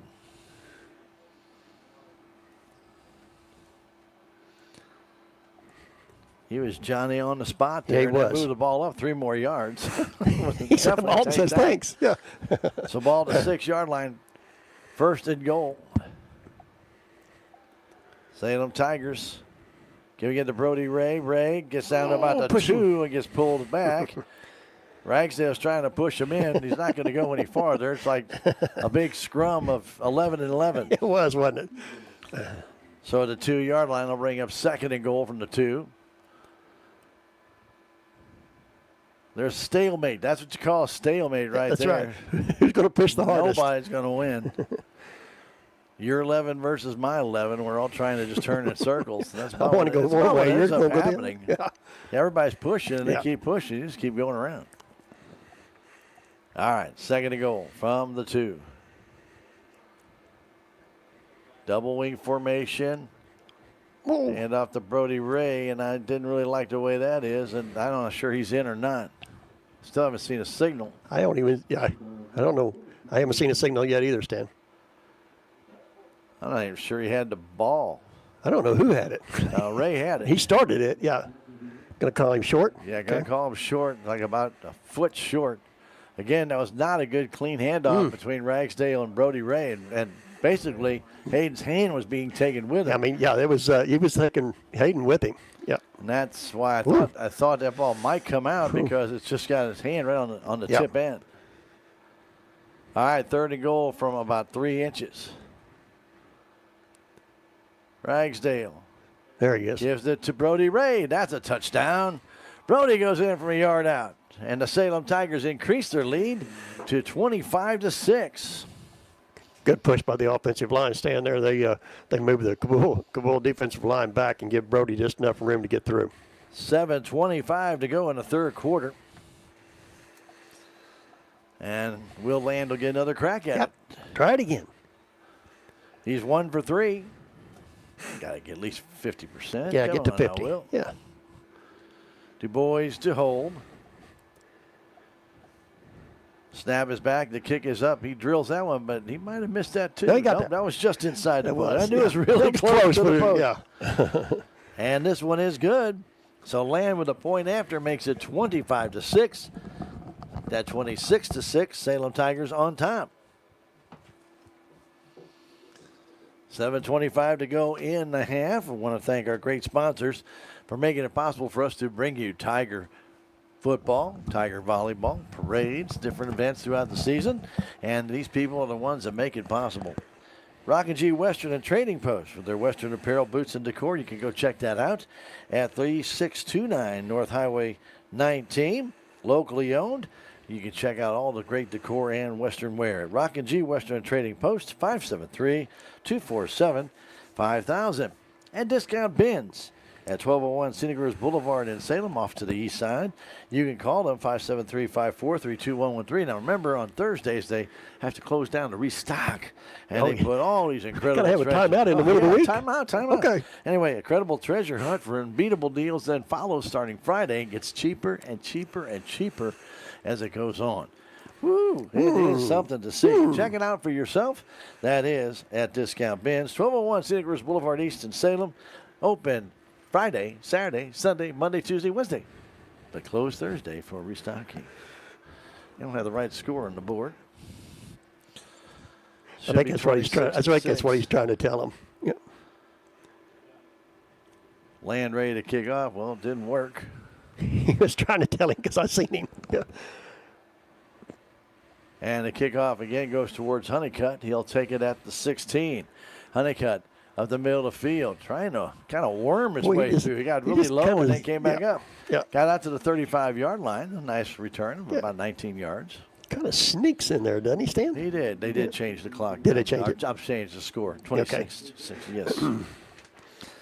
And again, I want to thank everybody for joining us. If you are trying to stream with us on Twitch or Facebook and you're not having success, you're not going to have success, because due to a Brightspeed outage today on the internet side, we're only on YouTube. So if you have tried to do that and you're tuned into the radio saying, man, I can't get it, that's why. That's why. And so if you do want to watch the video stream, you can go to our YouTube page and you'll have more success. You'll be able to do so. Now, tomorrow, we will have a clean recorded copy posted on Facebook and on YouTube. But give Ben time to get that up there, Stan. I got to give Ben time for that. All right. Yes, you do. But we got to have the internet up first. Yeah. That's more important. We got to have that before Ben can do anything. Ben can do a lot of stuff, but he can't put the internet back on.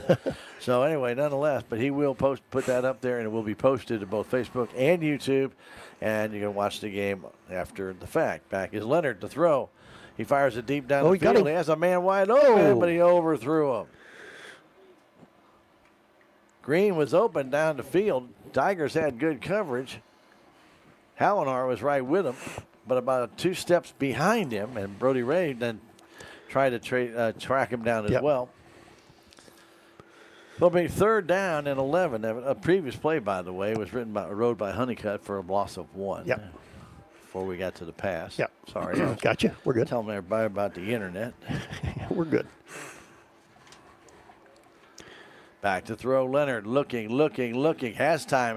Getting pressure now. Fires it off. Almost picked off. Nice job. Casey Malone came over and took that away from Honeycutt. Good job, Casey. That'll bring up 4th down and 11. Well, he come a long way to get that ball knocked down, Stan. He did. I actually thought he was going to throw it deeper. I did too. I think he wanted to go deeper. Well, he had Green downfield. It was one-on-one. I thought, what the heck? What do you got to lose? Yeah, let it go. Yeah. And that short pass there, Rick, would only gotten about 3 yards. It still would be 4th down and long. Yep. So, back to kick will be Carson Long. Du Bois waits back at his 35-yard line. last time, went over his head. This time he gets it off quickly, almost blocked. Ball's going to go way out of bounds and over the fence. It's gone. Home run. That's out of here. Long kicked that out of bounds right around the 40-yard line. I want to say they're going to mark it down to about, what, the 38, 42? Where are they going to mark? Where are they going to mark it? 30. 42 yards. 42, yeah. 42, Stan. Ball was kicked, and I mean, he kicked it off the side of his foot way over the outside fence. There's some trees down there that might be holding the ball. Get down the bushes, yeah. Yeah. That goes down toward the baseball field, Rick. Yeah, he did, didn't he? 6:23 left to go third quarter. Salem with a couple of touchdowns here in the second half. Lead it by 20. Again, both Fairgrove and Forsyth are beating Stratford and Buffalo, which could set up. I'm sorry. Kenny's back there. I could set up. Don't knock Kenny out. I don't want to bother Kenny. Okay. But that home game next Friday. That would be nice. It could. Yep. Handoff, inside handoff. Tigers run into each other, and the ball comes loose. Tigers, May, and also Ragsdale ran into each other, loss of 2. Okay. We're going to give it to May. Yeah. Are you? Okay. I can't even really tell you Okay. who did what. Okay. Because they both ran flat into each other. They did, so I don't know who had it, yeah. I'm thinking May had it, but it's Okay. anyway, nonetheless, That's second down and 12. Okay. We'll just try and get past it. That's good. Let's just get past it. All right, double wing formation. Ragsdale, inside handoff to Du Bois. Got the big block and go. Oh, man, he was so close. He was close, wasn't he? Going. He gets himself 9 yards. I mean to tell you, he was moving. He was taken down by Justin Moore, and I mean, Moore made a heck of a tackle. Make a good play, didn't he? Oh, man. But I mean, just a little nudge block, and he'd have been gone. So it's third down and 3, down to 18 seconds on the play clock, wide to the right. For the Salem Tigers was Max Schlomer. Tigers a little bit of a split backfield right now. Handoff up the middle, trying to get through is May. He's still battling, still going, and he gets the first down to the 30-yard line. He turned and twisted, was able to nudge over that first down marker for a gain of about 4.5. First down. Salem Tigers. Nice job, Alton. Didn't give up on the run, Stan. He just kept plowing and kept plowing. Got it to first down. That's the first down for Salem in the second half, Rick. They've all been touchdowns. All been touchdowns, yeah. No, second first down. We had one inside the 10. Yes, I'm sorry. Oh, that's right. Yep. All right, first and 10, Salem Tigers 31-yard line. 4:35 to go in the third quarter. Handoff to May. Nice block on the outside. May trying to outrun him, but a flag goes down in the backfield. A late flag goes down as number 68, Roland Haywood, is called, Bryland Haywood, hello. He was held by the Salem Tigers in the backfield. That was a late flag. Boy, it was. Yeah, it took forever for that to come out, didn't it? Sure did, but they'll move the ball back 10 more yards.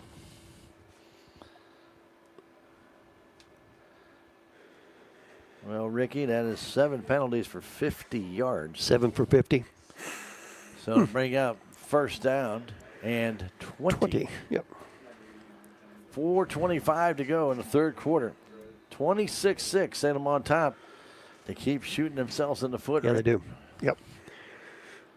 All right. Tigers trying to fight off these penalty yards. In motion, May. Inside handoff to Du Bois. Needs to be one guy to the outside. Turns it and turns back across the field, back to the middle of the field, and he gets inside the 30 to 25. It'll be a gain of about 16 yards. Moore chased him all down. He's about wore out. That's a gain of 17 yards. 17, okay. And it'll bring up second down and about 3. That'll put Silas over 200, Stan. Silas went down and cut back inside, but boy, oh boy, he really did a good job of stiff-arming Steven Skiles and then opening that up. So from the 24-yard line, first and 10, Handoff up the middle, and Ray was going to get the first down and more. Good run. Down to the 16-yard line. Got a Tiger player that's looking like he got his arm hit, Rick. Another first down for Salem. They're 9th. Ball at the 17-yard line. That was a gain of 9. That's what I got. Okay, all right, okay. I don't remember telling you. And a timeout being called on the field. There isn't, I think, a little bit of an injury. Injury timeout, Stan. And the Tiger did decide. He went down. He was trying to get. He was trying. Yeah. Just couldn't do it. 3:12 to go in the third quarter. 26-6. The Salem Tigers on top. We'll take a short break and come back as they are tending to the injured party on the field. Yep. Again, no numbers. We will attempt to try and read and shadows and things of that nature. Yep. So we'll let the coaches deal with it. We'll take a 30-second break and come right back. It's Tiger football on KSMO Media. This timeout. If you have the audacity to believe a financial advisor should talk with you, not at you. If you believe access to your financial advisor should be a right, not a privilege. Join the nearly 7 million investors who think like you do. FaceTime and Think Time make a difference. Join us. Join us. At Edward Jones, it's how we make sense of investing. Call Joe Brand in Salem at 729-3831.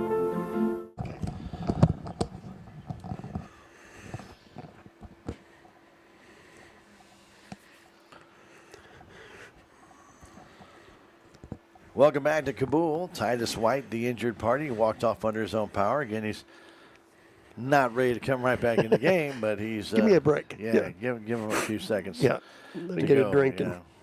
Yeah, but he might have gotten the wind knocked out of him, have. but he seemed to be okay coming off the field. Ball to 17-yard line. 1st and 10 for the Salem Tigers. Giving that ball to Alton May. They're trying to get a block in front of them. Du Bois trying to push. Ooh. May gets down inside the 10 to about the 7. He got popped right around the head. Very close to a first down. He might actually have it. May with a good run. We'll call him just short, Stan, or? Well, it looks like. I think he's got it, doesn't he? Yeah, it looks like from here, but we're not on the right angle, Rick. No, we're not. And okay, it's a first down, but I think it's just short from their mark. The ball 2nd down in, I'll say, inches. Okay. It's not much. It is. From the far hash mark toward the south goal here at Kabool at the pit. This one to May. May cuts inside, gets the first down to about the 4 as he went to the right side. And for Salem, that's first down number 10. Ball at the 5-yard line. They're going to spot his knee down, but that's enough for the first down. A gain of about 2.5. Under 2 minutes to go in the third quarter. Salem up by 20. Trying to add to that lead and try and secure that home field advantage. Yep. And get their 3rd win of the year. Nothing is assured until Misha says so.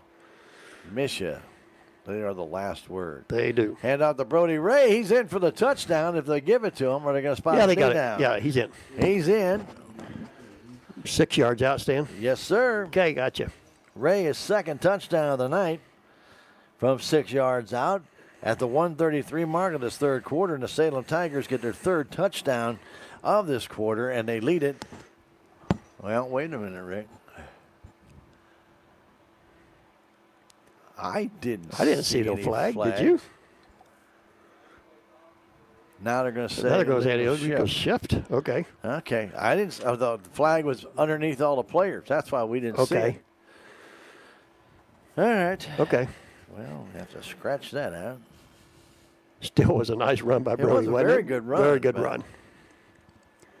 Ball just outside the 10. And the clock will continue to run. So here we are again. 1st and goal from the 10. No, it's 1st and goal from the 10. Just outside the 10. Okay. Ragsdale keeps it himself and gets to the 5, gets to the 3. Now you're going to call a shift again, Stan? Yep, I believe he is. Yep. So another penalty. Trying to tell them what they did wrong. Coach Myers is out there, and maybe going to call a timeout. I think he here. did call a timeout. Yeah. Try and figure out what's going on here with the illegal shift, and maybe he's going to address. Or maybe this referee's running in from this side stand. I wonder if he's saying he may have got the timeout before, but I don't know. Well,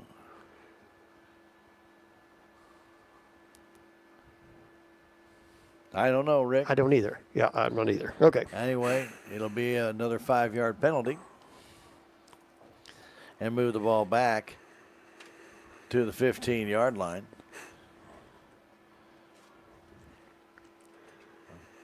Well, one signal I saw was the legal shift, and then he did something else. I don't. Yeah, he was talking, like I said, he was trying to tell him, he was trying to explain to him what they did wrong. So anyway, so it'll bring up 1st and goal now from the 15.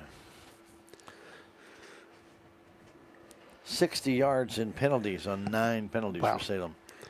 Salem right in the middle of the field, huh, Stan? They're right in the middle. It is in the middle, isn't it? Yeah. 1:08 to go, third quarter. Back-to-back penalties have negated a touchdown and a very big gain. Yeah. So, we're ready do to it again, Stan. Move forward. Let's do it again. So, 1st and goal from the 15-yard line. Tigers put Schlomer wide to the right side. Stay in the double wing. Sapah, tight end on the left. Hand off to the boys. Trying to get to the outside. Breaks a tackle to the 15. And he'll get knocked out of bounds at about the 11. Pushing him out there was number 15, Carson Long. A gain of about 5. Close to 5. Yeah, maybe 4. Okay. And a 2nd and goal from the 11. Yep. Clock stopped as Du Bois was knocked out of bounds. With exactly a minute to go in the third quarter. 26-6. Du Bois with 3 touchdowns. Brody Ray with a touchdown himself. This one handoff to May. May trying to find a little seam. Gets only about 2, maybe 3 yards. Tried to cut inside their defensive end and got wrapped up by Long.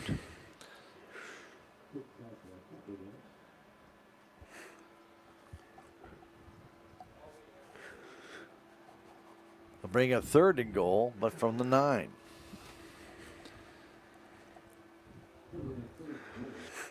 Tigers. Ray had already scored on this drive, but it was taken off the board on a penalty.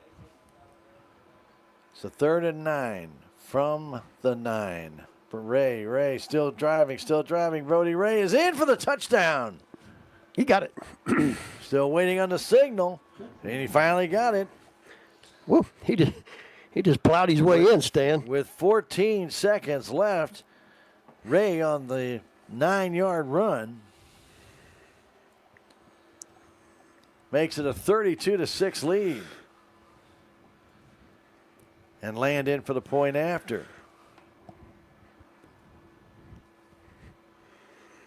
Snap is back, and the kick, he drilled it.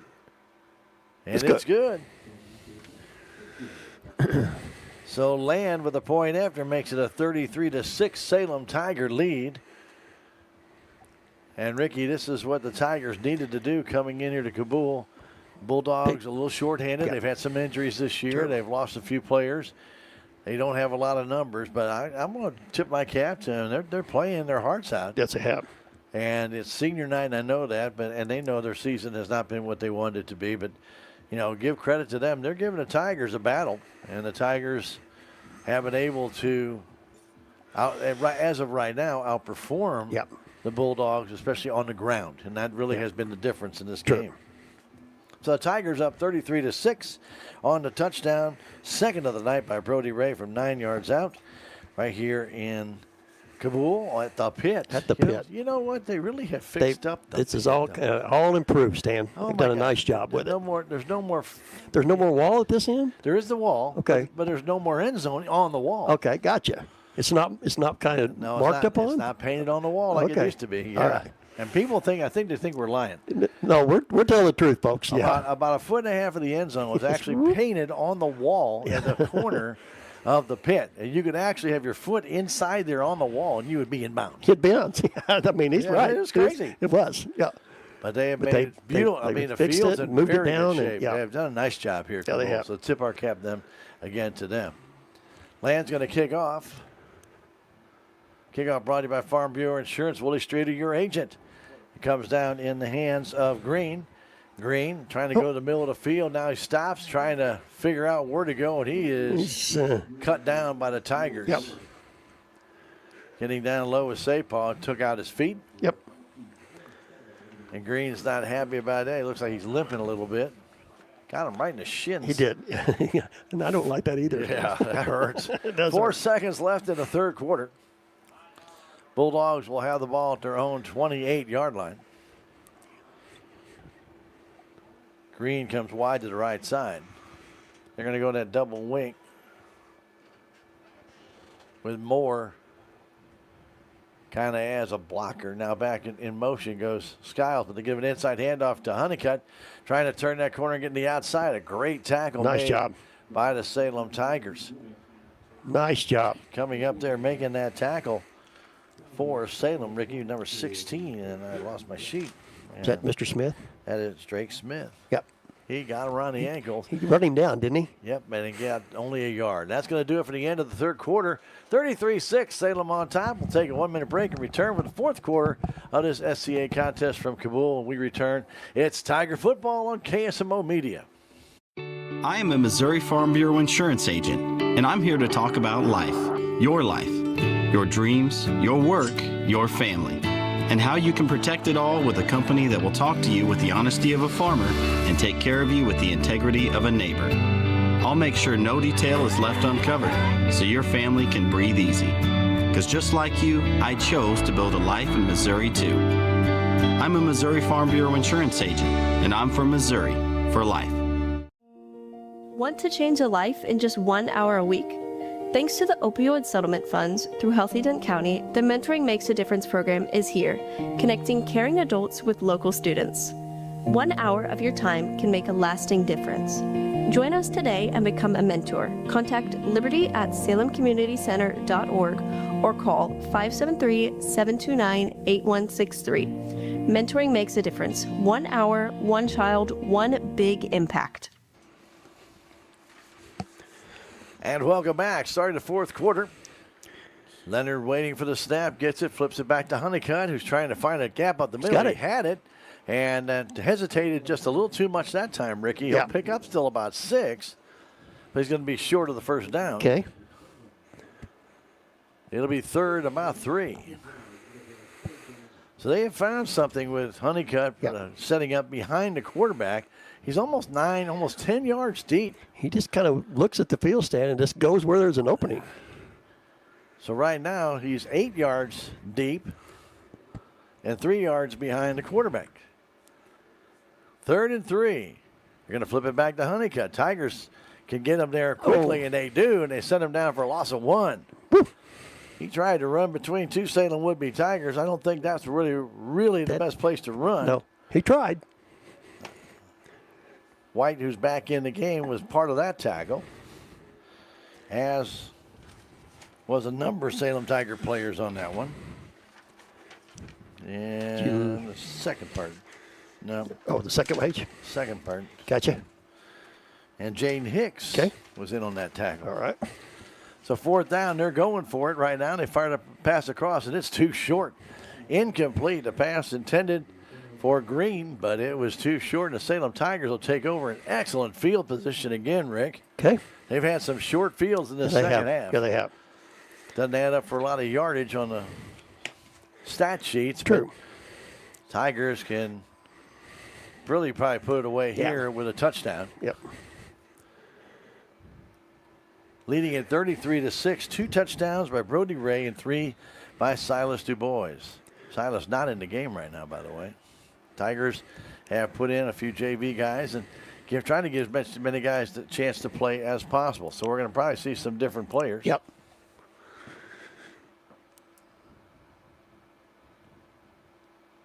trying to make his way through the middle of the field, wearing number 19 for the Salem Tigers. And I know we got some different guys on some different sheets. We got them today from the coach, as a matter of fact. Yep. And number 19 is Levi Halbrook, and he'll get about 5 yards. Nick Ferreira is in at quarterback. He's a freshman. So some of these guys getting maybe a first taste of their varsity action tonight. Ferreira goes under center.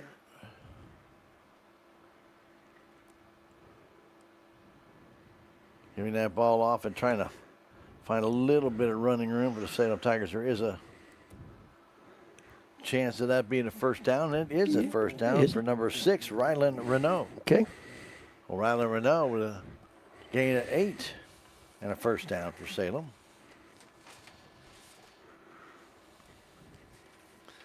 Their 11th of the game. So as we mentioned, some different guys in there. Good to see these different players get a chance. They practice every day. Yeah, they do.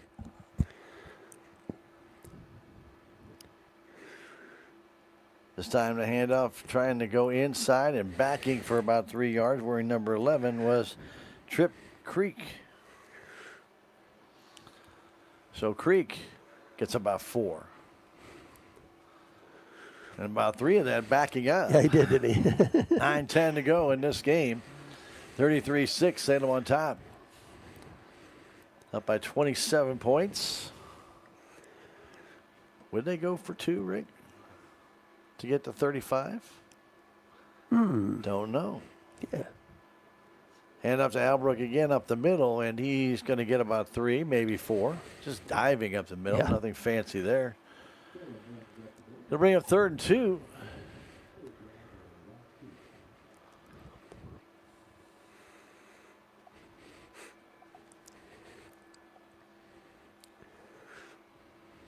Nothing fancy at all. No. Halbrook, a junior. Just, yep. Getting a chance to run the ball a little bit.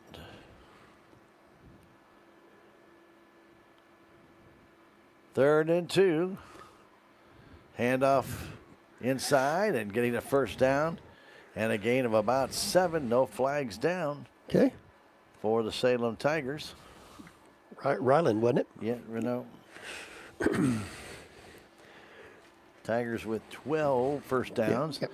And it's timeout called on the field by the Kabool Bulldogs. With 8:11 to go in the fourth quarter, 33-6, Salem on top. Let's take a 30-second break and come back. The timeout called by American Family Insurance agent Jonas Schaefer. And if you want to know more about buying your first house, they have a pamphlet over there at American Family that can kind of give you the ins and outs. Find out more about it by calling Jonah, 573-729-5165. Back in 30 seconds. Tiger football on KSMO Media. This is Mike Elliott from Town & Country Insurance. As an independent agent, we shop many different companies, allowing us to find the best value for our clients. Town & Country Insurance has been serving South Central Missouri since 1963. We have offices in Salem, Rolla, Licking, and Mountain Grove, and would welcome an opportunity to show you what we can do for you. Stop by 400 West Scenic Rivers Boulevard, located inside the Town & Country Bank, or you can call our office at 729-6624. That's what I've been trying to do, is lay mine. As we come back, Salem Tigers, 1st and goal right at the 10.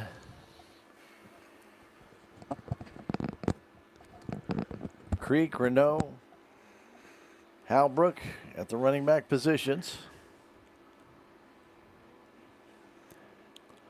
Giving this one to Creek, and there's not much room. I think he's going to lose a yard, and maybe that ball might have almost come out. It did come out, but I think his forward progress had been stopped, Stan. So they're going to say no gain. Okay. Nick Ferreira at quarterback for the Salem Tigers. You know, the key ingredient, Rick, we always talk about progression in the next year, and it's very, very important. All these guys keep coming back out every single year. Yeah, we need, like you say, that same group to stay together. And, you know, you've had great success in 8th grade, and moving it forward down to 9th and then 10th and moving forward. Keeping it is Ferreira, trying to cut through. Stops, nice move inside the 5 to about the 3, down to about the 2. Ferreira just kept turning and churning and gets himself down to the 2-yard line. It'll be 3rd and goal. That's an 8-yard gain. Gotcha. What a nice move by Nice that run. young man. He took it, he stopped, he looked over the field, cut back in, and then when he got hit, he spun, he turned, he ducked and dive, and a little bit of this and a little bit of that. Get in there, yeah. Kind of that's the way it looked. Yeah. 3rd and goal from the 2. Ferreira to Halbrook, and Tigers trying to push him in, but he's going to get to the 1. Okay. 4th and goal from the 1. Down to 6:35 left to go in the ball game. Oh, now they spotted back near the 2. By the 2, didn't they? Well, the side judge was at the 1. Now the back judge moves it up to the 2. All right, 4th and goal. We're going to say from the 2 now.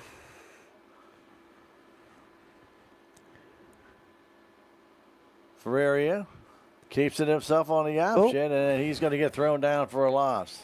I think he wanted to pitch that ball. He wanted to pitch that ball, yeah. But the running back was too close to him, and the Bulldogs hold with 6:07 to go in the 4th quarter. Well, a good job by the JV Tigers. Yep. Moving the ball down the field with some freshmen and other players who don't get a chance to play all that much. True. Watch out. Don't lose. Hang on over there. So the Bulldogs will be deep in their own territory at their own 5-yard line. Josiah Leonard standing at the edge of his end zone, trying to take it himself, and moves out to about the 10. A lot of different Tigers in there trying to play some defense, Rick. Okay. For Salem, I think in on that tackle, obviously Drake Smith, because it seems like he's in on virtually every tackle. He does get around, doesn't he? Yeah, he does. Sapaw checks out. Hallinar goes in on 2nd down, and we're going to call it a long 5. Leonard gives that one off to Honeycutt, and he's going to get taken down after a gain of 2. Okay. Tigers getting excellent chase out there by Eddie Ragsdale. Yep. Looks like Ryan Hallinar was in there too, wasn't he, Stan? Hallinar was in there too. Yeah, he was. A lot of these guys are coming out one by one. Yeah, we're just kind of see them coming out. 5 minutes to go in the 4th quarter. Clock continues to run. Leonard back naked in the backfield. Wants to throw. Fires that ball out, and it is overthrown, intended out there for Green. He's been very erratic. He's had some good ideas, but the throws have just not been like there. they've all been high, Stan. Well, the one on 4th down was actually short armed. Yeah. So that's going to bring up a 4th and 3 from pretty deep in your own territory. Will they go for it here, Rick? I mean, they got nothing to lose. They got nothing to lose, Stan. You're right. They might as well go for it. Ball at the 14-yard line. They need to get just outside the 15 to near the 16.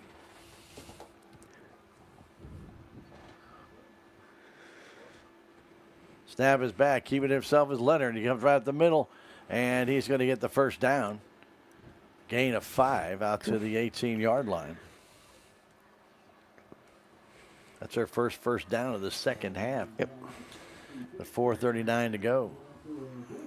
33-6, Salem on top. Silas DuBois with 3 touchdowns in the game, and Brody Ray added a couple more. Clock is ticking down. Kabool will fall to 1-8 on the season. The Salem Tigers will go to 3-6. Unless there's one heck of a miracle. Miracle, yeah. Leonard wants to send that off. He does. The Skiles, I don't think that was a lateral. Was that was that a lateral, Stan? No, it was not a lateral. He had already cut up field. Okay. So it's incomplete. Stops the clock with 4:08 to go. Bring up 2nd down and 10. The Salem Tigers looking to host That district game, Rick, it's been a while since we've hosted one. True. Hopefully we can get that one next week. I'm not sure exactly the last time when it was, but it's been a few years. Snap is back, the handoff up the middle and trying to get a good read on that. Looks like Honeycutt. Okay.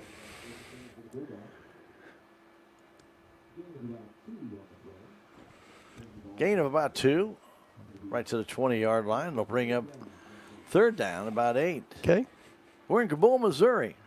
KSMO Media Team bringing you Tiger football again due to internet issues. If you are trying to see it, maybe the game doesn't look as clear to you because we had issues with Brightspeed.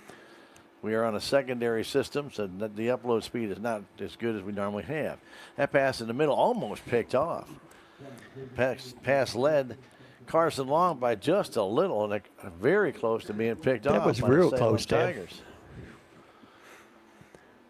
4th down and 8. So again, we apologize for that outage, but we had really nothing to do with it. Nothing we can do. But we do hope that you will, if you saw the game and didn't like the way it looked today, check it out again tomorrow night when Ben uploads the clear, crisp, clean version and on both YouTube and on Facebook. But again, we apologize for the inconvenience tonight, only being on YouTube. So if you're just joining us, wanting to know what the score is, 33-6 Salem on top. And Leonard on a 4th down with 3:27 to go, goes back to throw, wanting to go deep. We got to go wide open as long. He's got it at the 50-yard line. Can the Tigers catch him? He's to the 20, 15, and he's hauled down at the 7-yard line. Hallinar got to him. You run him down, didn't he, Stan? He did. So let's see, from the 20-yard line, we're going to see where they spot him, Rick. Okay. It's going to be 75 or 74, depending upon where they set him. If he put the ball down, all right, 74 yards. 74? And a first down. Long was wide open. He got behind the Tiger secondary. But give credit. Hallinars both got back there. He didn't give up, did he, Stan? No, they didn't. Hand off to Moore. Moore trying to get to the outside. He's a big load. He'll get down to the 3-yard line. He's a senior. They're trying to get him a touchdown. That was a heck of a pass by Leonard. Yeah, it was. To bring up 2nd and goal from the 3 with 2:45 to go. Kabool has averaged less than 7 points a game all season. They've been shut out 5 times. Wow. All right, Leonard again giving it to Moore. Moore is hit from behind at the 4-yard line. Tigers got in there early, and I tell you what, that's Mr. Smith. He read that play. He got him from behind for a loss of 1. Wow. He shot the gap, Rick. 3rd down and goal from the 4. Enough of this, yeah. You go, senior or not, you're not scoring. I'm not letting you in. I'm sorry. Do it next week. All right, 3rd and goal. Again, they give them a hit again and hammered. Wow, Stan. Wow, Moore trying to go right up the gut. 3 Tigers hit him and just drove him down for another loss of 1. Smith hit on that again. Again? Wow. He was amongst 3 other guys. I believe also in there was Jacoby Revelle. 4th and goal from the 5. Down to 1:40 left to go in this ball game. I don't know what the official is kind of. I think he's waiting for the coach to get the play in. Yeah. Well, I know he's kind of looking around like yeah.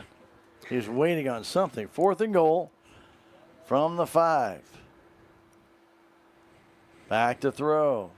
Throwing in the end zone and tipped away by the Tigers. Good job by Salem out that way.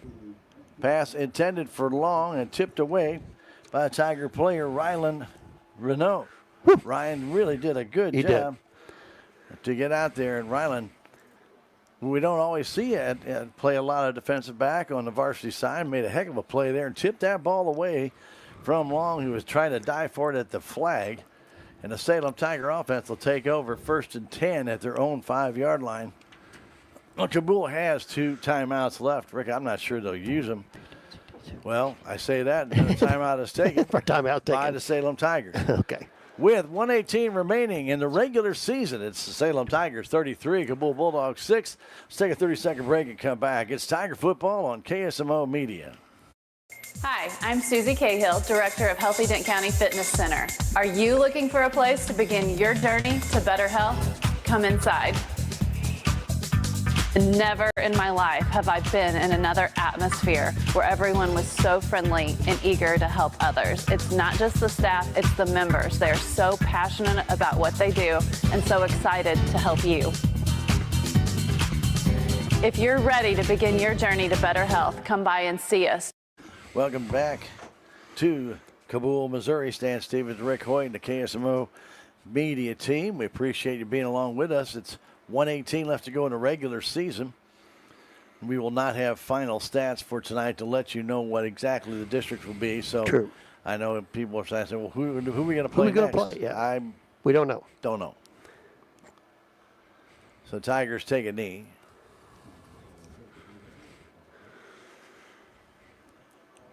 They're not in any big hurry. Just let the clock wind down. They need to take a knee twice more for this game to come to an end. We do hope you enjoyed our broadcast all season long. I want to thank our great sponsors, too, that have brought you Tiger Sports, like Mid-Ozark Animal Health Center, Dent County Farm Supply, Salem License Office, Jet Tire and Auto, On the Spot Auto Glass, Legends Auto, Technology Junkyard, Discount Bins at 1201 Scenic Rivers Boulevard, Living the Dream Outdoor Properties, Quick Tan and More, 24-hour tanning, and Rocket G Western and Trading Post for all your Western apparel. Also want to thank our friends, Fine W Boutique and Looking Glass Salon, for sponsoring our Tiger Talks. Also, I want to thank United Country Salem Realty for sponsoring our intros, Ozark Overhead Door for sponsoring the Scorebug, and the Hubs Tire Center for sponsoring our instant replay to go along with our other great supporters and sponsors that we will talk about here in just a little while. But in the meantime, though, this game is about ready to come to an end as Salem took a knee 3 times, and they're going to win it 33-6, and they will advance to district play on a winning streak, and a 3-6 record as Kabool will fall to 1-9. We'll take a 3-minute break. Come back with stats from this one. It's Tiger Football on KSMO Media. Mid-Ozark Animal Health Center in Salem is here for all of your veterinary needs. From your house cat to a herd of cattle, Dr. Cunningham and her expert staff are here to help. Mid-Ozark Animal Health Center is committed to providing your animals with the highest level of care and support. Schedule an appointment today for checkups, boarding, surgery, supplies, or even 24/7 emergency services for established clients. Stop by or call in today and get the veterinary care that your pets deserve. Thanks to our amazing sponsors, we're able to bring you Salem Tiger sports and community events. Some of these sponsors include Living the Dream Outdoor Properties of Salem, specialize in all types of outdoor properties. Rocking G Western Trading Post. Visit today for superior service and personalized attention. Thanks to these fine sponsors, we're able to bring you Salem Tiger sports and community events. Terrell Complete Auto Care is a full-service auto repair center in Salem. They offer full-service oil changes as well as $2 discounts on Tuesdays for all ladies, and Wednesday is Senior Citizen Day. Plus, Terrell Complete Auto Care can take care of all your auto and diesel repair needs. They offer free pickup and delivery in town. James and Sheena and the staff of Terrell Complete Auto Care are proud to support the Salem Tigers. Progressive Ozark Bank is proud to announce a better way to manage your debit card fraud alerts. Instead of a phone call, customers will receive a message on their text-enabled numbers if there is a concern on a debit card transaction. It's fast and easy. Want to find out how you can get fraud text alerts on your phone? Drop by or call Progressive Ozark Bank for more information. Progressive Ozark Bank, FDIC insured, where people matter. It's only because of our sponsors we're able to bring you Salem Tiger sports and community events. Some of these great sponsors include Legends Automotive LLC, Salem License Bureau, Fly & W Boutique, the City of Salem, Salem Farm Equipment, VIP Properties, as well as Quick Tan and more. Be sure to thank these sponsors the next time you see them. It's only because of them we're able to bring you Salem Tiger sports and community events. Every project is different, which is why Salem Truss uses modern engineering software to design, then construct quality trusses for your home, barn, or business. The size of the job doesn't matter, but the quality of the work does, which is why Salem Truss will deliver their trusses anywhere. Proud to support the Salem community, they're open Monday through Thursday from 7:30 to 4:30 and Friday from 7:30 until 11. For more information, call Salem Truss at 729-9276.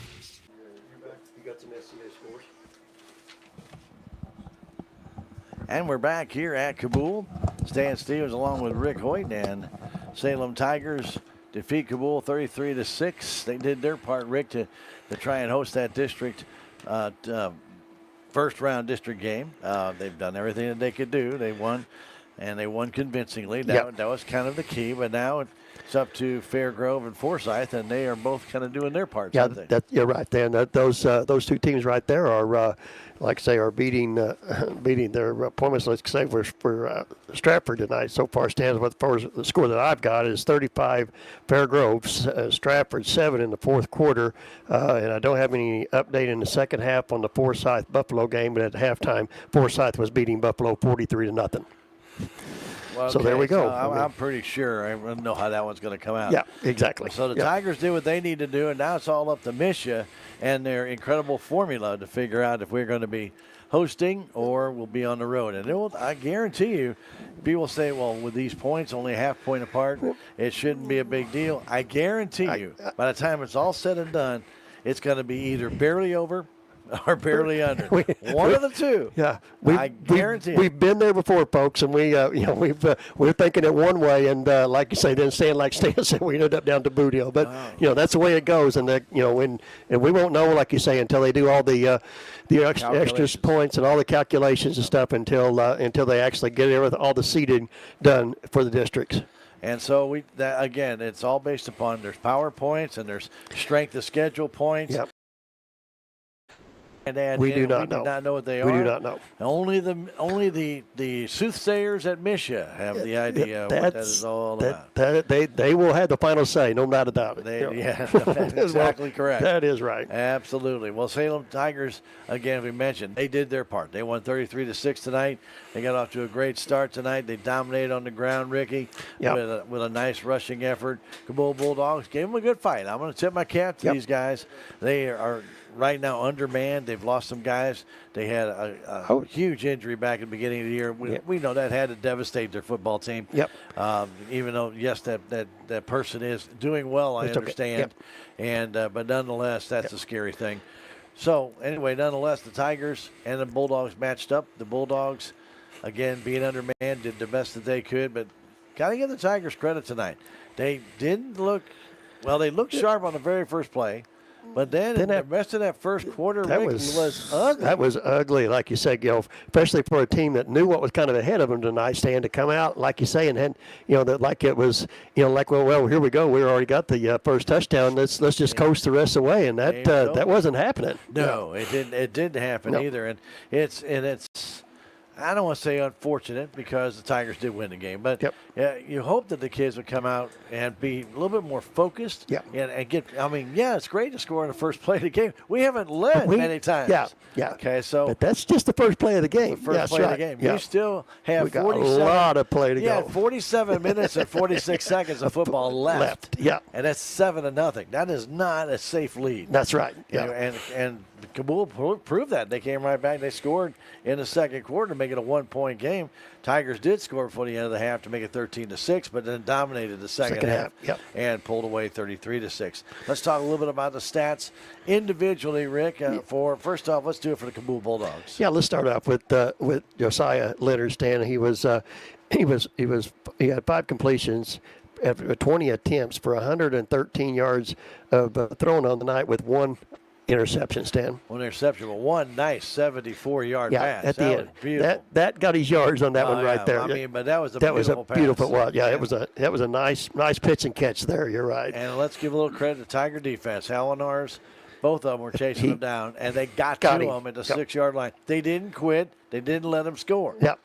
He didn't. I mean, that would have been easy to do in a game that it really was already over. He was, yeah, you're right, Stan, and that, I got to hand it to him because Mr. Hallinar said he wasn't going to score, and he caught him at the 5-yard line, and they had first and goal from the 5, and the defense took over from there, Stan. Absolutely. Fantastic job by the Tiger defense on that. So any other good runner? Well, How about Mr. Honeycutt? Yeah, Mr. Honeycutt, Stan, he had 16 carries tonight for 91 yards. Josiah, he had 5 carries for 9 yards. Steven Skiles had a couple of carries for 9 yards. Justin Moore had 5 carries for 4 yards. And Carson Longstan had 3 carries for -3 yards. So they ended up at 110 yards rushing, 113 yards passing, Stan, for a total of 223 total yards of offense here tonight. Kabool had only 6 first downs. And you say, how can they have 6 first downs, 223 yards? 74 of them came on one play. That's right. And then the other 63 came on another play. So you take 74, 63. That sounds like 137 yards out of 223. That's how you get 6 first downs. That was it. They did have 1 turnover, as Rick mentioned, interception thrown by their quarterback, Josiah Leonard, and then 3 penalties for 15 yards. Salem Tiger side, Rick. Yeah, let's start out with, Hayden put the ball up, Stan, 3 times tonight, didn't complete any passes, but he did complete 1 to Kabool for the 1 INT. So we ended up with no passing yards at all tonight in this contest. And the leading carrier tonight's game is going to be Silas Du Bois. He had 12 carries for 217 yards. Alton May had 10 carries for 45. Brody Ray had 10 carries for 46. Hayden Ragsdale had 3 carries for 24 yards. Levi Halbrook, Stan, come in, had a couple of carries for 9 yards. Rylan Renaud, Stan, had 3 carries for 16. Trip Creek had 2 carries for 4 yards, and Nick Ferreira, Stan, had 2 carries for 5 yards. So Salem ended up with 366 yards rushing on the night, and that was their total offense, Stan. Not a bad night. No passing yardage at all. Nope. 12 first downs for Salem in the game. 3 turnovers, though. We're going to talk about those in a minute. And then 9 penalties for 60 yards. Rick, those offensive numbers on the rushing side would have been a lot higher. More. Yeah, you're exactly right. A lot higher. We had a couple of plays called back. And let's talk a little bit about that first quarter. After the Salem Tigers got their touchdown, the defense held Kabool, and the Tigers took the ball and went down the 11-yard line. They fumbled the ball at the 11. The Kabool Bulldogs came back, tried to come back a little bit. Tigers thwarted them. They punted. A muff punt by Du Bois as he was hit as he was catching the ball, and I'm shocked there was not a flag there. Me too. But anyway, it's a muff punt. Kabool got the ball. Kabool threw an interception. Then Salem threw an interception.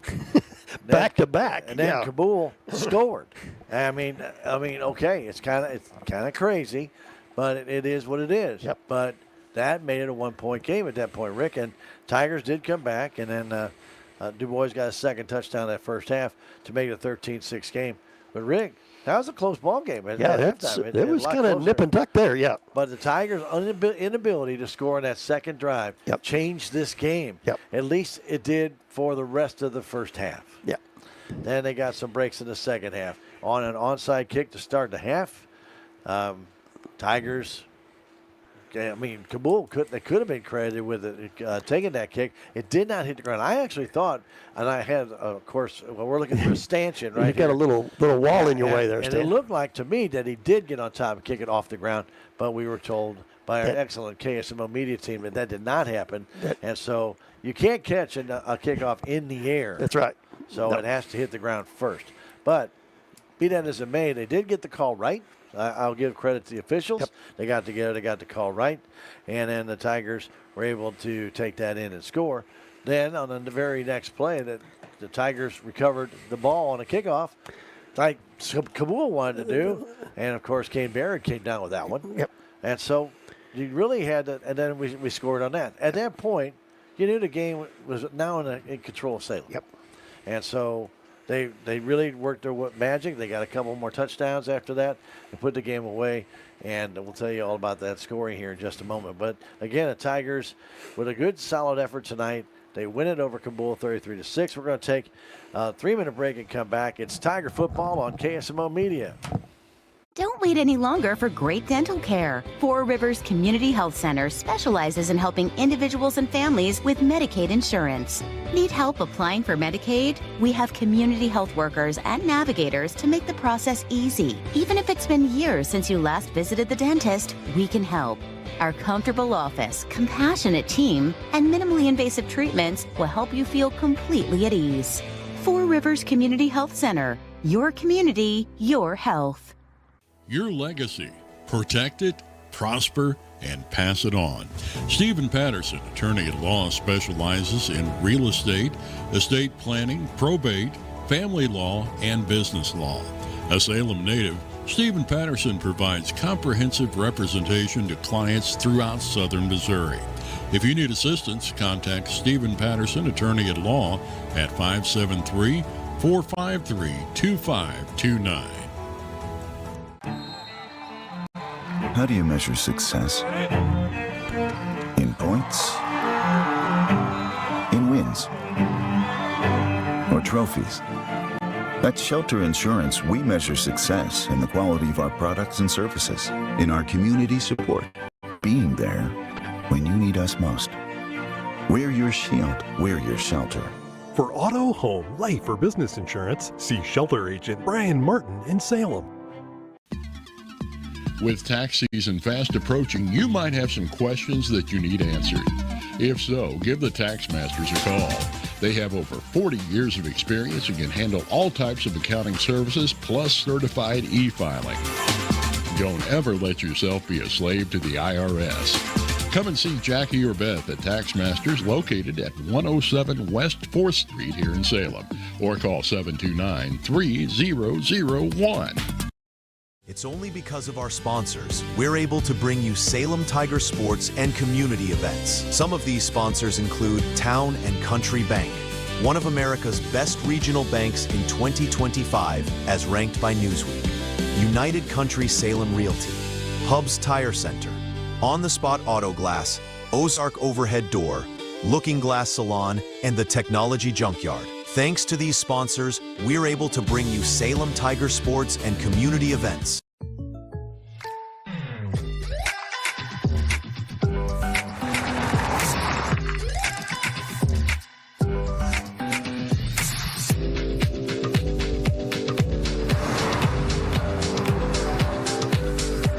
For your surprisingly great rates, contact your local State Farm agent today. If you want the real deal, call State Farm agent Cameron Irway in Salem today. Like a good neighbor, State Farm is there.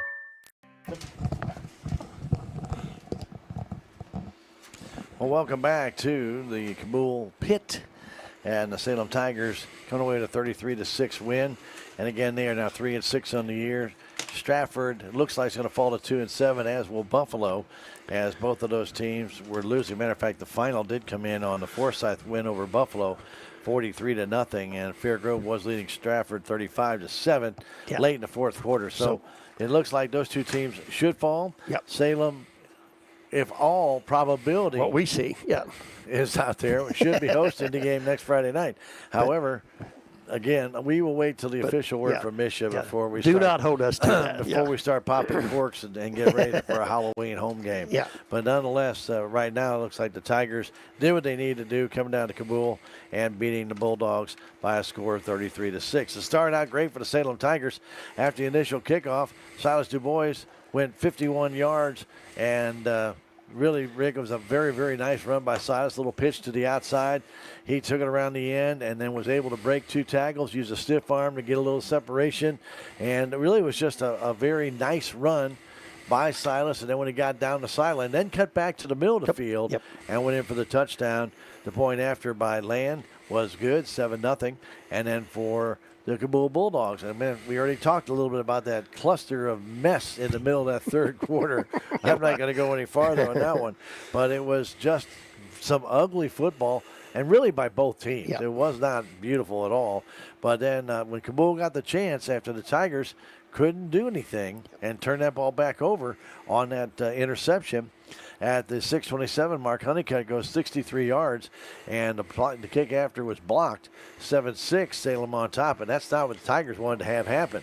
But on the initial kickoff again, Kabool kept trying to do onside kicks. Yeah, the Tigers got the ball at the 48-yard line, 47-yard line, excuse me. And then after a couple of plays, Du Bois was able to take it 40 yards for the touchdown. The point after was missed by Land, and it was 13-6 at halftime. Tigers came out and were able to recover the initial kick on a kickoff to start the second half. And Ricky, and it was pretty amazing when the Tigers got the 26-yard run. First off, Kane Barrett had fallen on the ball, recovered the ball on the it wasn't even an onside kick. No, it was just come in no man's land. Yeah, ball's at the 26-yard line. Barrett fell on it, got injured, but was able to walk off under his own power. And then there was a one-play drive. Barrett got it set up with that recovery, and then Du Bois went in from 26 yards out. 13 seconds into the second half, and after the point after was blocked, 19-6 at that time.